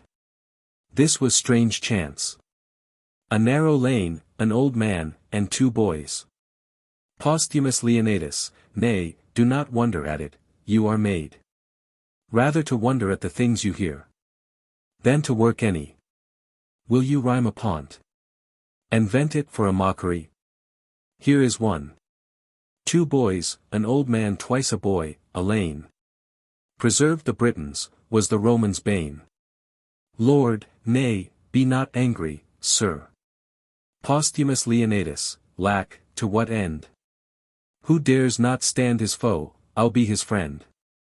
For if he'll do as he is made to do, I know he'll quickly fly my friendship too. You have put me into rhyme. Lord, farewell, you're angry.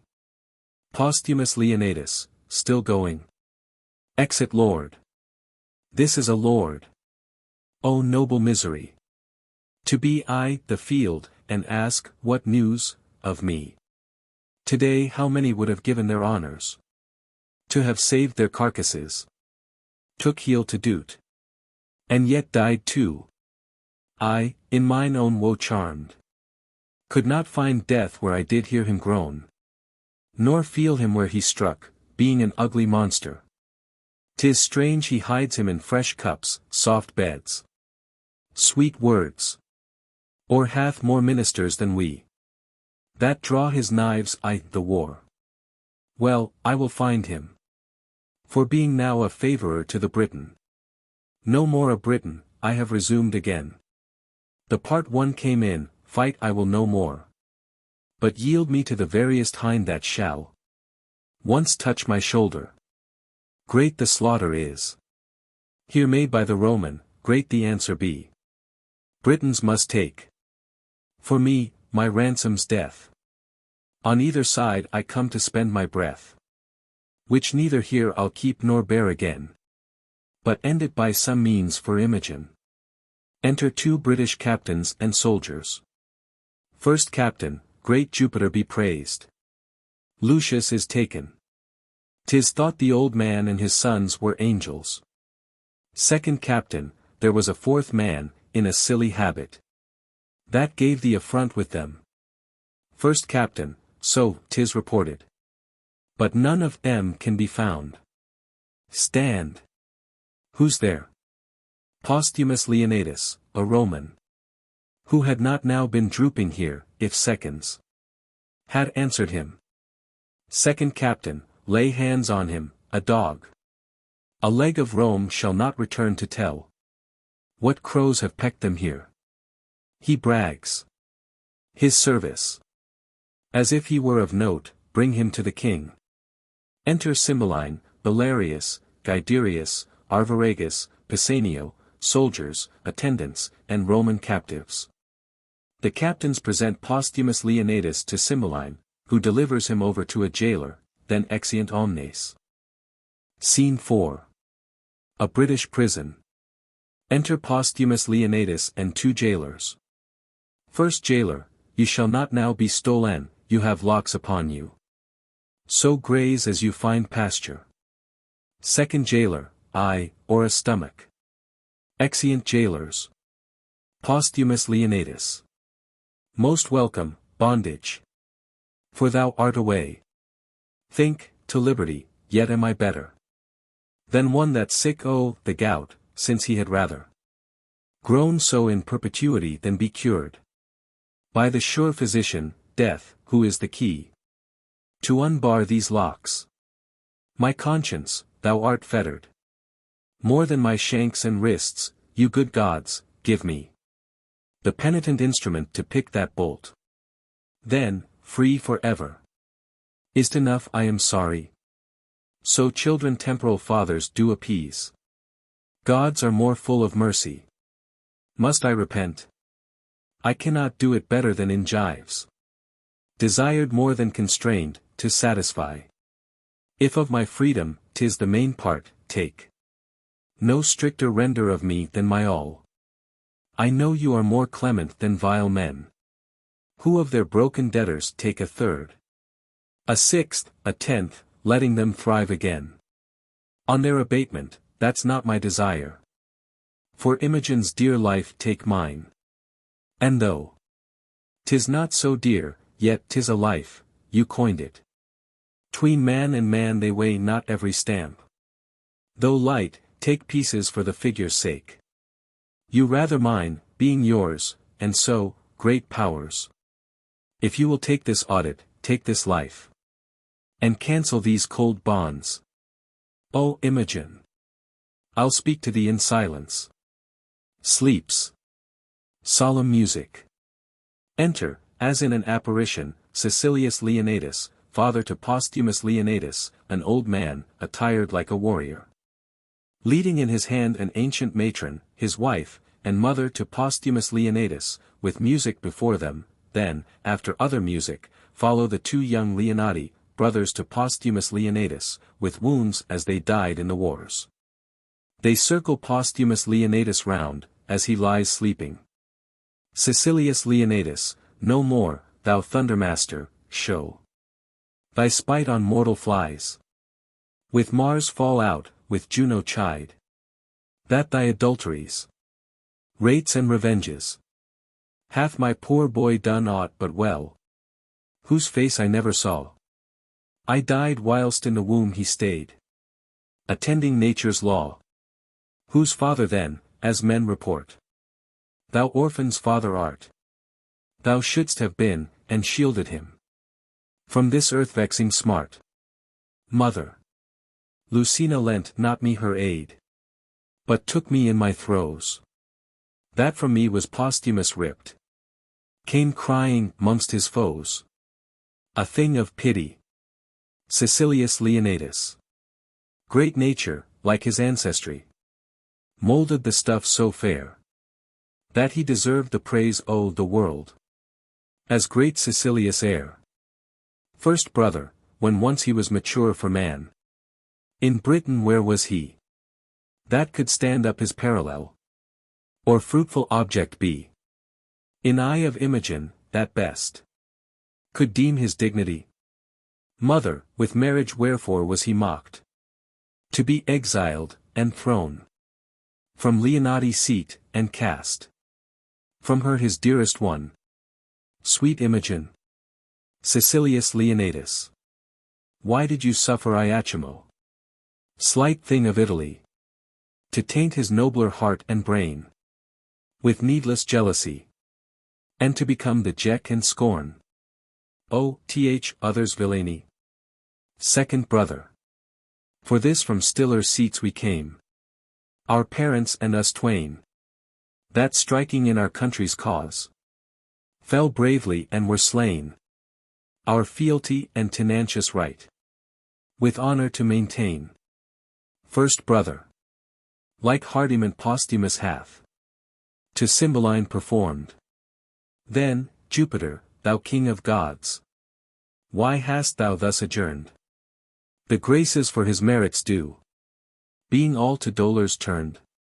Caecilius Leonatus, thy crystal window ope, look out. No longer exercise upon a valiant race thy harsh and potent injuries. Mother, since, Jupiter, our son is good.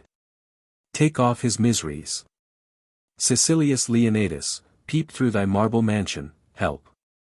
Or we poor ghosts will cry to the shining synod of the rest against thy deity. First brother, second brother, help, Jupiter, or we appeal, and from thy justice fly. Jupiter descends in thunder and lightning, sitting upon an eagle, he throws a thunderbolt. The apparitions fall on their knees. Jupiter, no more, you petty spirits of region low. Offend our hearing, hush.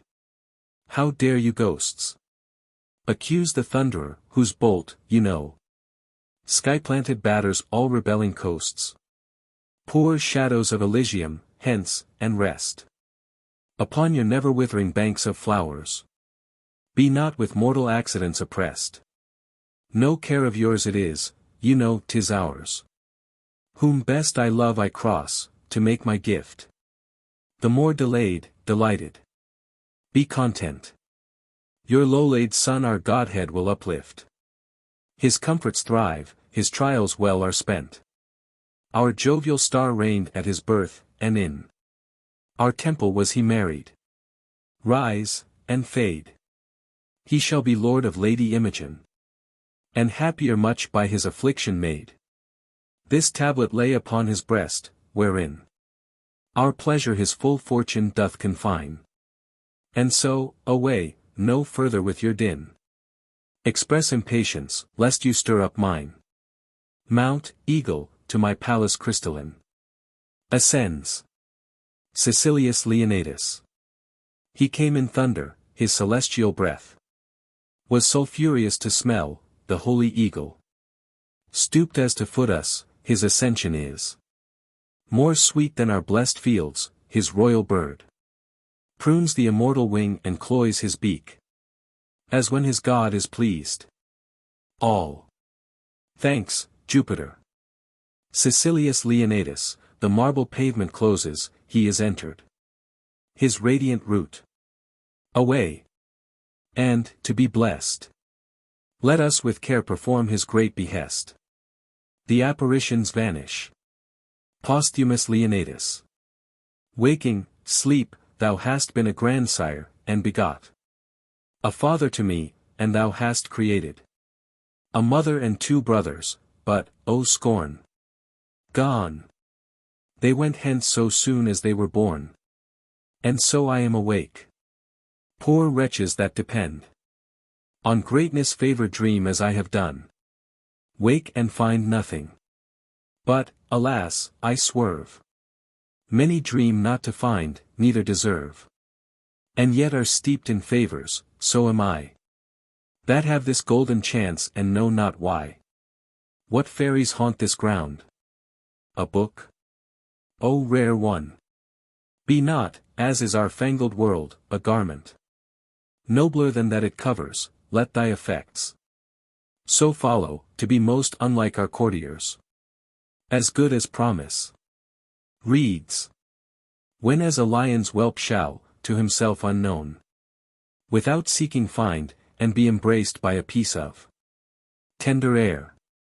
And when from a stately cedar shall be lopped branches, which, being dead many years, shall after revive, be jointed to the old stock and freshly grow, then shall Posthumus end his miseries.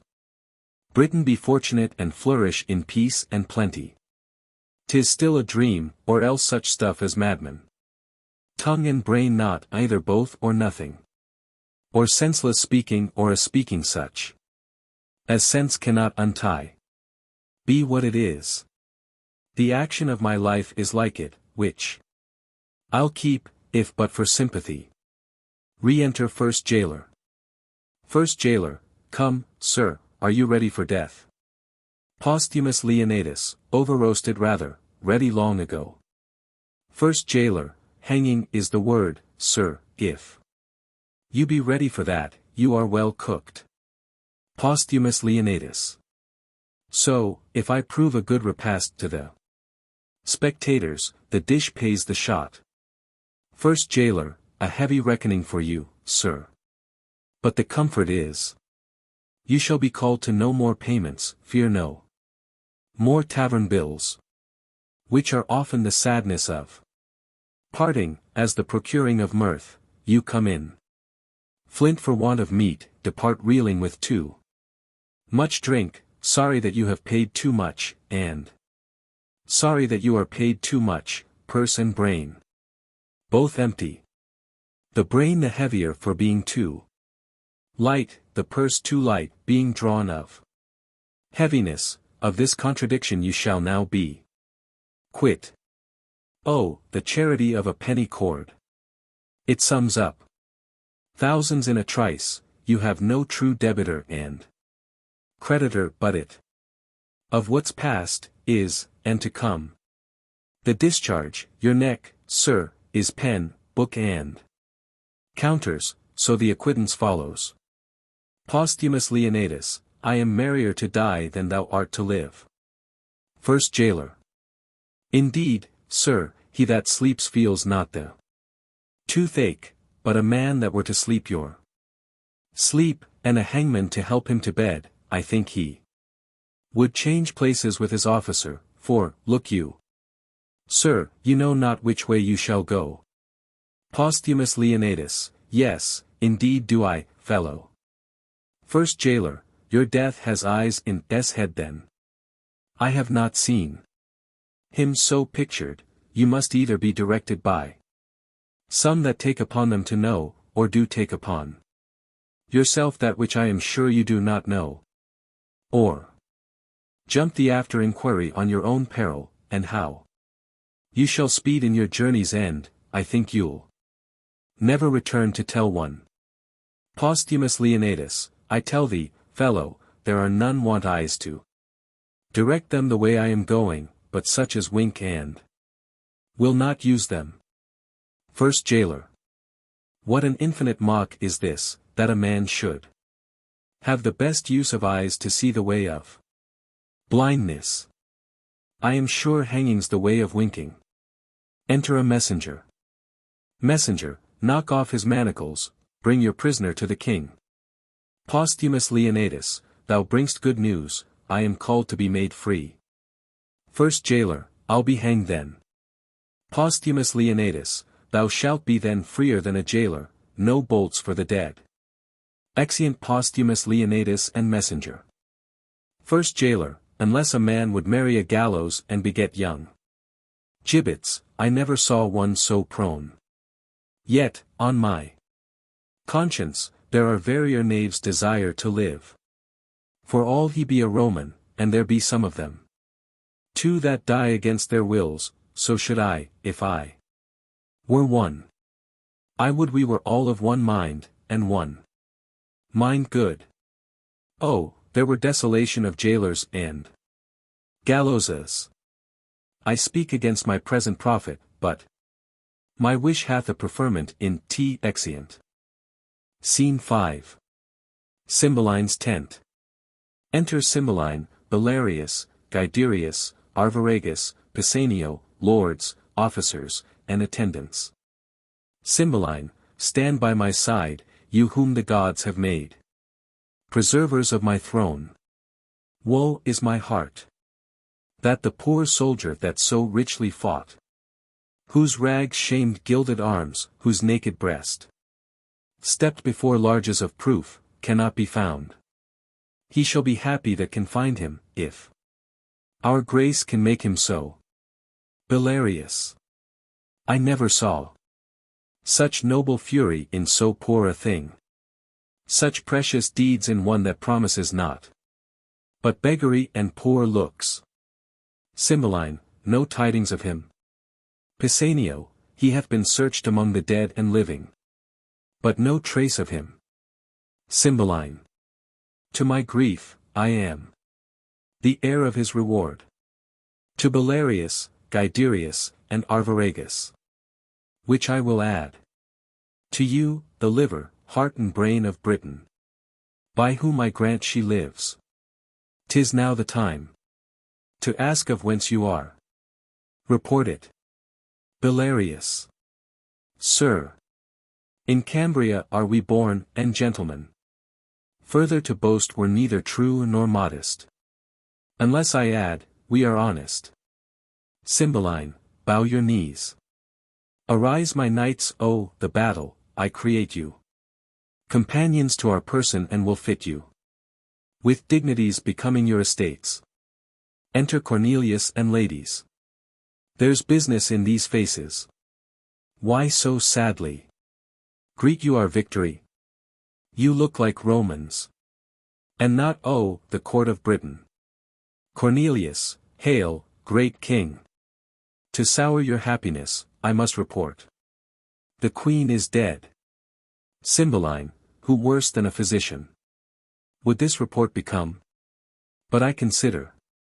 By medicine life may be prolonged, yet death will seize the doctor too.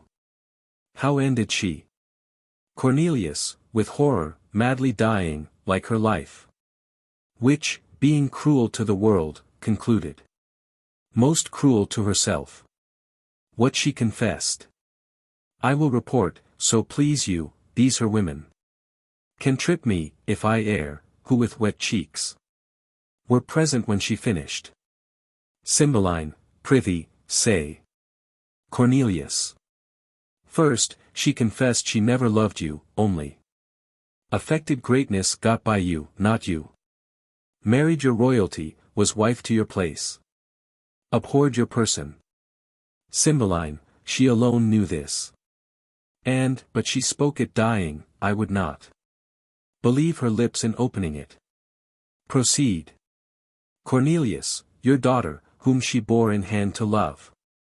With such integrity, she did confess. Was as a scorpion to her sight. Whose life? But that her flight prevented it, she had ta'en off by poison. Cymbeline, O most delicate fiend. Who is, can read a woman? Is there more? Cornelius, more, sir, and worse. She did confess she had. For you a mortal mineral. Which, being took, should by the minute feed on life and lingering. By inches waste you, in which time she purposed. By watching, weeping, tendance, kissing, to come you with her show, and in time. When she had fitted you with her craft. To work. Her son into the adoption of the crown. But, failing of her end by his strange absence. Grew shameless desperate. Opened, in despite of heaven and men, her purposes, repented. The evils she hatched were not effected, so despairing died. Cymbeline, heard you all this, her women? First Lady, we did, so please your highness. Cymbeline. Mine eyes were not in fault, for she was beautiful. Mine ears, that heard her flattery, nor my heart that thought her like her seeming, it had been vicious to have mistrusted her, yet, O my daughter, that it was folly in me, thou mayst say, and prove it in thy feeling. Heaven mend all. Enter Lucius, Iachimo, the soothsayer, and other Roman prisoners, guarded. Posthumus Leonidas behind, and Imogen. Thou comest not, Caius, now for tribute that the Britons have raised out, though with the loss of many a bold one, whose kinsmen have made suit, that their good souls may be appeased with slaughter of you their captives, which ourself have granted. So think of your estate. Caius Lucius, consider, sir, the chance of war, the day was yours by accident. Had it gone with us, we should not, when the blood was cool, have threatened our prisoners with the sword. But since the gods will have it thus, that nothing but our lives may be called ransom, let it come, sufficeth. A Roman with a Roman's heart can suffer. Augustus lives to think on't, and so much for my peculiar care. This one thing only I will entreat. My boy, a Briton born, let him be ransomed, never master had a page so kind, so duteous, diligent. So tender over his occasions, true. So feat, so nurse-like, let his virtue join. With my request, which I make bold your highness cannot deny. He hath done no Briton harm. Though he have served a Roman, save him, sir. And spare no blood beside. Cymbeline, I have surely seen him. His favour is familiar to me. Boy. Thou hast looked thyself into my grace. And art mine own. I know not why, wherefore. To say live, boy, ne'er thank thy master, live. And ask of Cymbeline what boon thou wilt. Fitting my bounty in thy state, I'll give it. Yea, though thou do demand a prisoner. The noblest ta'en. Imogen. I humbly thank your highness. Caius Lucius, I do not bid thee beg my life, good lad. And yet I know thou wilt. Imogen, no, no, alack. There's other work in hand, I see a thing. Bitter to me as death, your life, good master. Must shuffle for itself. Caius Lucius, the boy disdains me. He leaves me, scorns me, briefly die their joys. That place them on the truth of girls and boys. Why stands he so perplexed? Cymbeline, what wouldst thou, boy? I love thee more and more, think more and more. What's best to ask? Know'st him thou look'st on? Speak. Wilt have him live? Is he thy kin? Thy friend? Imogen, he is a Roman, no more kin to me than I to your highness. Who, being born your vassal, am something nearer. Cymbeline, wherefore eyest him so? Imogen, I'll tell you, sir, in private, if you please. To give me hearing. Cymbeline, with all my heart. And lend my best attention. What's thy name? Imogen. Fiddly, sir. Cymbeline, thou art my good youth, my page. I'll be thy master, walk with me, speak freely. Cymbeline and Imogen converse apart. Belarius, is not this boy revived from death? Arviragus. One sand another. Not more resembles that sweet rosy lad. Who died, and was fiddly. What think you? Guiderius, the same dead thing alive. Belarius, peace, peace. See further, he eyes us not, forbear. Creatures may be alike, were he, I am sure. He would have spoke to us. Guiderius, but we saw him dead. Belarius, be silent, let's see further. Pisanio, aside, it is my mistress.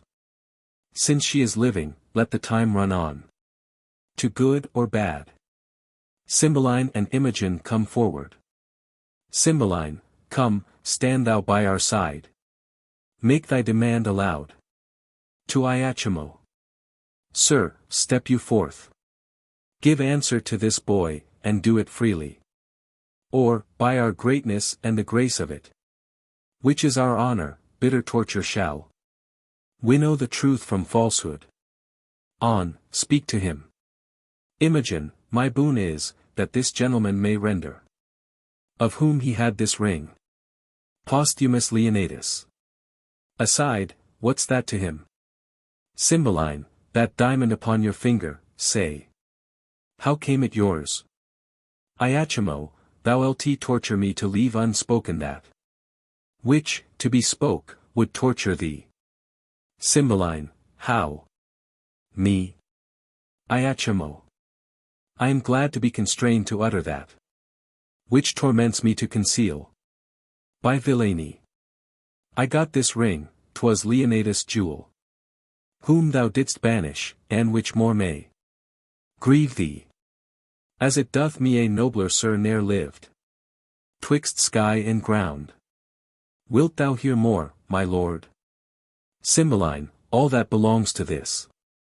Iachimo, that paragon, thy daughter. For whom my heart drops blood, and my false spirits quail to remember give me leave, I faint. Cymbeline, my daughter. What of her? Renew thy strength. I had rather thou shouldst live while nature will. Than die ere I hear more. Strive, man, and speak. Iachimo, upon a time unhappy was the clock that struck the hour, it was in Rome, accursed. The mansion where 'twas at a feast, oh, would our viands had been poisoned, or at least those which I heaved to head, the good Posthumus. What should I say? He was too good to be where ill men were, and was the best of all. Amongst the rarest of good ones, sitting sadly, hearing us praise our loves of Italy. For beauty that made barren the swelled boast of him that best could speak, for feature, blaming the shrine of Venus, or straight pipe Minerva. Postures beyond brief nature, for condition. A shop of all the qualities that man loves woman for, besides that hook of wiving fairness which strikes the eye. Cymbeline, I stand on fire. Come to the matter. Iachimo. All too soon I shall. Unless thou wouldst grieve quickly. This Posthumus, most like a noble lord in love and one that had a royal lover, took his hint. And, not dispraising whom we praised therein, he was as calm as virtue he began his mistress' picture, which by his tongue being made, and then a mind put in't, neither our brags were cracked of kitchen trolls, or his description proved us unspeaking sots. Cymbeline, nay, nay, to the purpose. Iachimo, your daughter's chastity, there it begins. He spake of her, as Dian had hot dreams, and she alone were cold, whereat I, wretch, made scruple of his praise, and wagered with him pieces of gold gainst this which then he wore upon his honored finger, to attain in suit the place of's bed and win this ring by hers and mine adultery. He, true knight, no lesser of her honor confident than I did truly find her, stakes this ring, and would so, had it been a carbuncle of Phoebus' wheel, and might so safely, had it been all the worth of's car.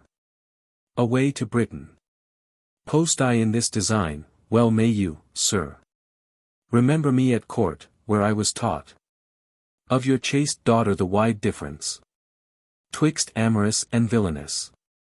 Being thus quenched of hope, not longing, mine Italian brain gone in your duller Britain operate most vilely for my vantage, excellent. And, to be brief, my practice so prevailed that I returned with similar proof enough to make the noble Leonidas mad by wounding his belief in her renown with tokens thus and thus, averting notes of chamber hanging, pictures, this her bracelet.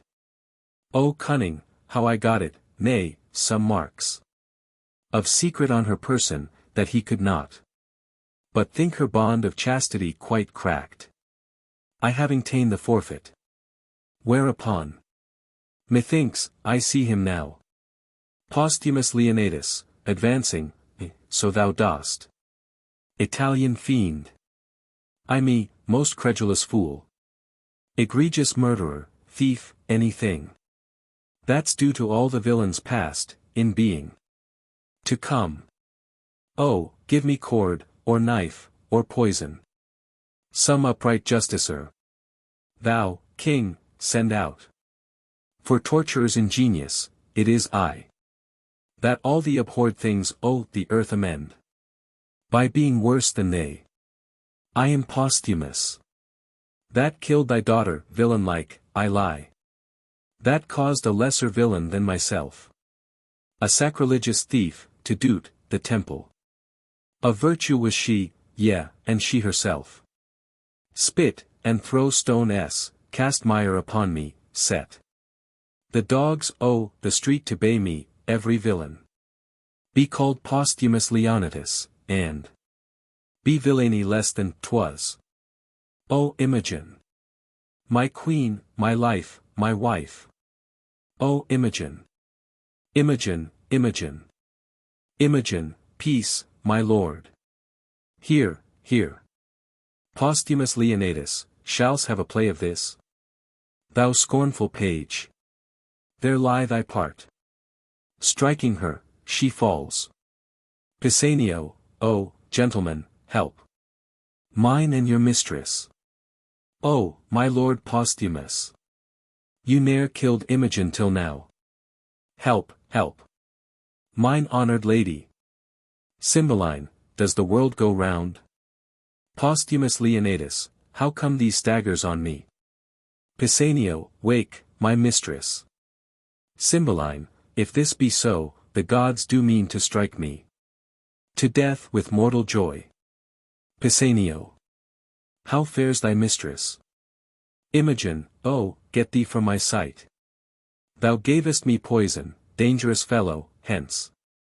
Breathe not where princes are. Cymbeline, the tune of Imogen. Pisanio, lady! The gods throw stones of sulphur on me, if that box I gave you was not thought by me a precious thing. I had it from the queen. Cymbeline, new matter still. Imogen, it poisoned me. Cornelius, O gods!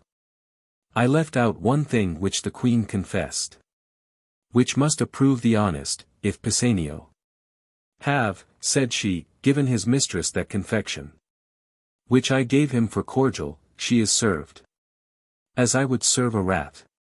Cymbeline, what's this, Camillus? Cornelius.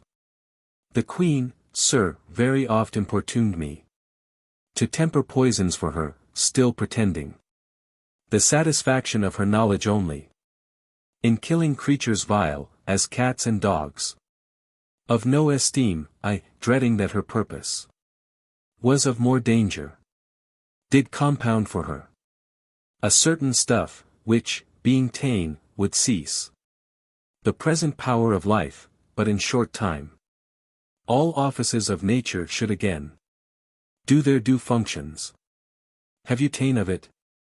Imogen, most like I did, for I was dead. Belarius, my boys, there was our error. Guiderius, this is, sure, fiddly. Imogen, why did you throw your wedded lady from you? Think that you are upon a rock, and now throw me again. Embracing him. Posthumus Leonatus, hang there like a fruit, my soul, till the tree die. Cymbeline, how now, my flesh, my child? What, makest thou me a dullard in this act? Wilt thou not speak to me? Imogen, kneeling, your blessing, sir. Belarius, to Guiderius and Arviragus, though you did love this youth, I blame ye not. You had a motive for't. Cymbeline, my tears that fall prove holy water on thee. Imogen, thy mother's dead. Imogen, I am sorry for't, my lord. Cymbeline, oh, she was not, and long of her it was, that we meet here so strangely, but her son is gone, we know not how nor where. Pisanio, my lord, now fear is from me, I'll speak troth.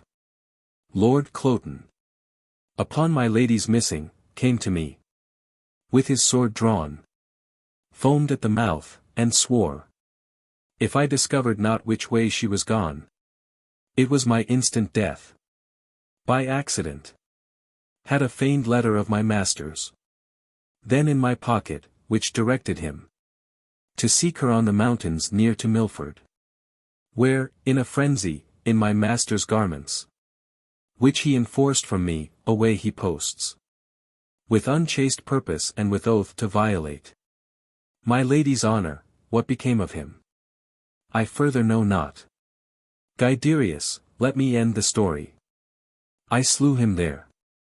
Cymbeline, marry, the gods forfend. I would not thy good deeds should from my lips pluck a barred sentence. Prithee, valiant youth, deny it again. Guiderius, I have spoke it, and I did it. Cymbeline, he was a prince. Guiderius. A most incivil one, the wrongs he did me were nothing prince-like, for he did provoke me with language that would make me spurn the sea. If it could so roar to me, I cut off's head. And am right glad he is not standing here to tell this tale of mine. Cymbeline, I am sorry for thee. By thine own tongue thou art condemned, and must endure our law, thou art dead. Imogen, that headless man, I thought had been my lord. Cymbeline, bind the offender, and take him from our presence. Belarius, stay, Sir King. This man is better than the man he slew. As well descended as thyself, and hath more of thee merited than a band of Clotens had ever scar for. To the guard, let his arms alone. They were not born for bondage. Cymbeline, why, old soldier, wilt thou undo the worth thou art unpaid for? By tasting of our wrath? How of descent? As good as we? Arviragus, in that he spake too far. Cymbeline, and thou shalt die for't. Belarius, we will die all three. But I will prove that 2 ons are as good as I have given out him. My sons, I must, for mine own part, unfold a dangerous speech. Though, haply, well for you. Arviragus, your danger's ours. Guiderius, and our good his. Belarius, have at it then, by leave. Thou hadst, great king, a subject who was called Belarius. Cymbeline, what of him? He is a banished traitor. Belarius, he it is that hath assumed this age. Indeed a banished man. I know not how a traitor. Cymbeline, take him hence. The whole world shall not save him. Belarius, not too hot. First pay me for the nursing of thy sons. And let it be confiscate all, so soon as I have received it. Cymbeline, nursing of my sons. Belarius, I am too blunt and saucy, here's my knee. Ere I arise, I will prefer my sons. Then spare not the old father. Mighty sir. These 2 young gentlemen, that call me father, and think they are my sons, are none of mine. They are the issue of your loins, my liege, and blood of your begetting. Cymbeline, how? My issue. Belarius, so sure as you your fathers. I, old Morgan, am that Belarius whom you sometime banished. Your pleasure was my mere offense, my punishment itself, and all my treason, that I suffered, was all the harm I did. These gentle princes, for such and so they are these 20 years, have I trained up, those arts they have as I could put into them, my breeding was, sir, as your highness knows.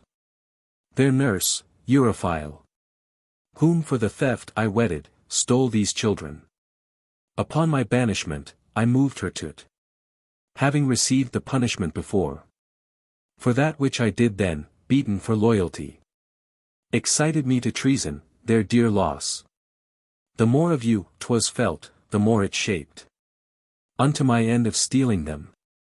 But, gracious sir, here are your sons again, and I must lose 2 of the sweetest companions in the world. The benediction of these covering heavens fall on their heads like dew, for they are worthy to inlay heaven with stars. Cymbeline, thou weep'st, and speak'st. The service that you 3 have done is more unlike than this thou tell'st. I lost my children. If these be they, I know not how to wish a pair of worthier sons. Belarius, be pleased awhile. This gentleman, whom I call Polydore, most worthy prince, as yours, is true Guiderius. This gentleman, my Cadwal, Arviragus, your younger princely son. He, sir, was lapped in a most curious mantle, wrought by the hand of his queen mother, which for more probation I can with ease produce.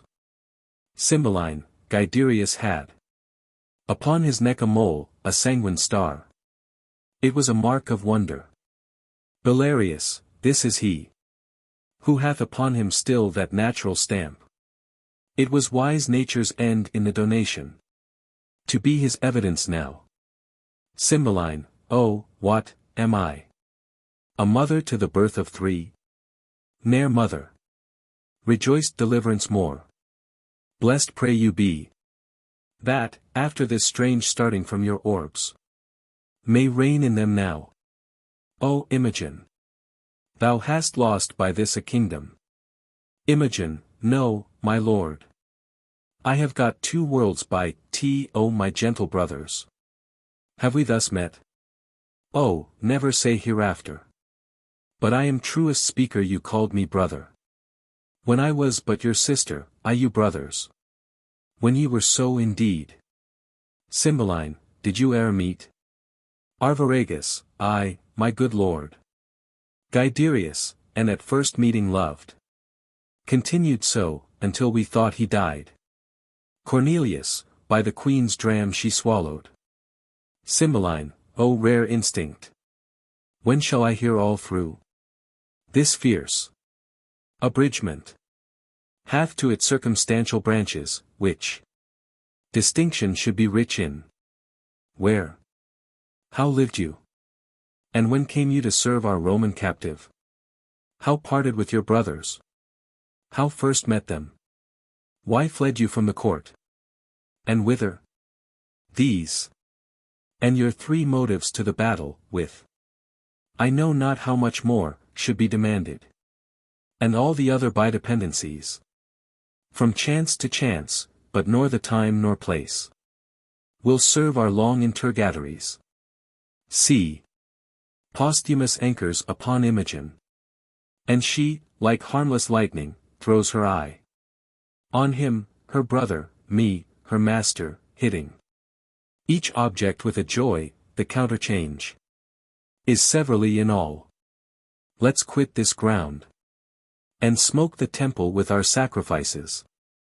To Belarius. Thou art my brother, so will hold thee ever. Imogen, you are my father too, and did relieve me to see this gracious season. Cymbeline. All o'erjoyed. Save these in bonds, let them be joyful too. For they shall taste our comfort. Imogen, my good master. I will yet do you service. Caius Lucius, happy be you. Cymbeline. The forlorn soldier, that so nobly fought. He would have well become this place, and graced the thankings of a king. Posthumus Leonatus, I am, sir, the soldier that did company these 3. In poor beseeming. 'Twas a fitment for the purpose I then followed. That I was he. Speak, Iachimo, I had you down and might have made you finish. Iachimo, kneeling, I am down again. But now my heavy conscience sinks my knee. As then your force did. Take that life, beseech you. Which I so often owe, but your ring first. And here the bracelet of the truest princess, that ever swore her faith. Posthumus Leonatus, kneel not to me. The power that I have on you is, to spare you. The malice towards you to forgive you, live. And deal with others better. Cymbeline, nobly doomed. We'll learn our freeness of a son-in-law. Pardons the word to all. Arviragus, you hope us, sir. As you did mean indeed to be our brother. Joyed are we that you are. Posthumus Leonatus, your servant, princes. Good my lord of Rome. Call forth your soothsayer, as I slept, methought. Great Jupiter, upon his eagle backed, appeared to me, with other sprightly shows. Of mine own kindred, when I waked, I found this label on my bosom, whose containing Is so from sense and hardness, that I can make no collection of it, let him show his skill in the construction. Caius Lucius, Philarmonus. Soothsayer, hear, my good lord. Caius Lucius, read, and declare the meaning. Soothsayer reads, when as a lion's whelp shall, to himself unknown, without seeking find, and be embraced by a piece of tender air. And when from a stately cedar shall be lopped branches, which, being dead many years, shall after revive, be jointed to the old stock, and freshly grow, then shall Posthumus end his miseries, Britain be fortunate and flourish in peace and plenty. Thou, Leonatus, art the lion's whelp. The fit and apt construction of thy name, being Leonatus, doth import so much to Cymbeline, the piece of tender air, thy virtuous daughter, which we call Molly's heir. And Molly's heir, we term it Mulier, which Mulier I divine is this most constant wife, who, even now, answering the letter of the oracle, unknown to you, unsought, were clipped about with this most tender air. Cymbeline, this hath some seeming. Soothsayer, the lofty cedar, royal Cymbeline, persona tes thee, and thy lopped branches point thy two sons forth, who, by Belarius stolen, for many years thought dead, are now revived. To the majestic cedar joined, whose issue promises Britain peace and plenty. Cymbeline, well, my peace we will begin. And, Caius Lucius, although the victor, we submit to Caesar and to the Roman Empire, promising to pay our wonted tribute, from the which we were dissuaded by our wicked queen, whom heavens, in justice, both on her and hers, have laid most heavy hand. Soothsayer, the fingers of the powers above do tune the harmony of this peace. The vision, which I made known to Lucius, ere the stroke of this yet scarce cold battle, at this instant, is full accomplished. For the Roman eagle, from south to west on wings soaring aloft, lessened herself, and in the beams, oh, the sun, so vanished, which foreshowed our princely eagle, the imperial Caesar, should again unite his favor with the radiant Cymbeline, which shines here in the west. Cymbeline, laud we the gods, and let our crooked smokes climb to their nostrils. From our blessed altars, publish we this peace to all our subjects. Set we forward, let a Roman and a British ensign wave friendly together, so through Ludstown march, and in the temple of great Jupiter our peace will ratify, seal it with feasts set on there. Never was a war did cease, ere bloody hands were washed, with such a peace. Exeunt.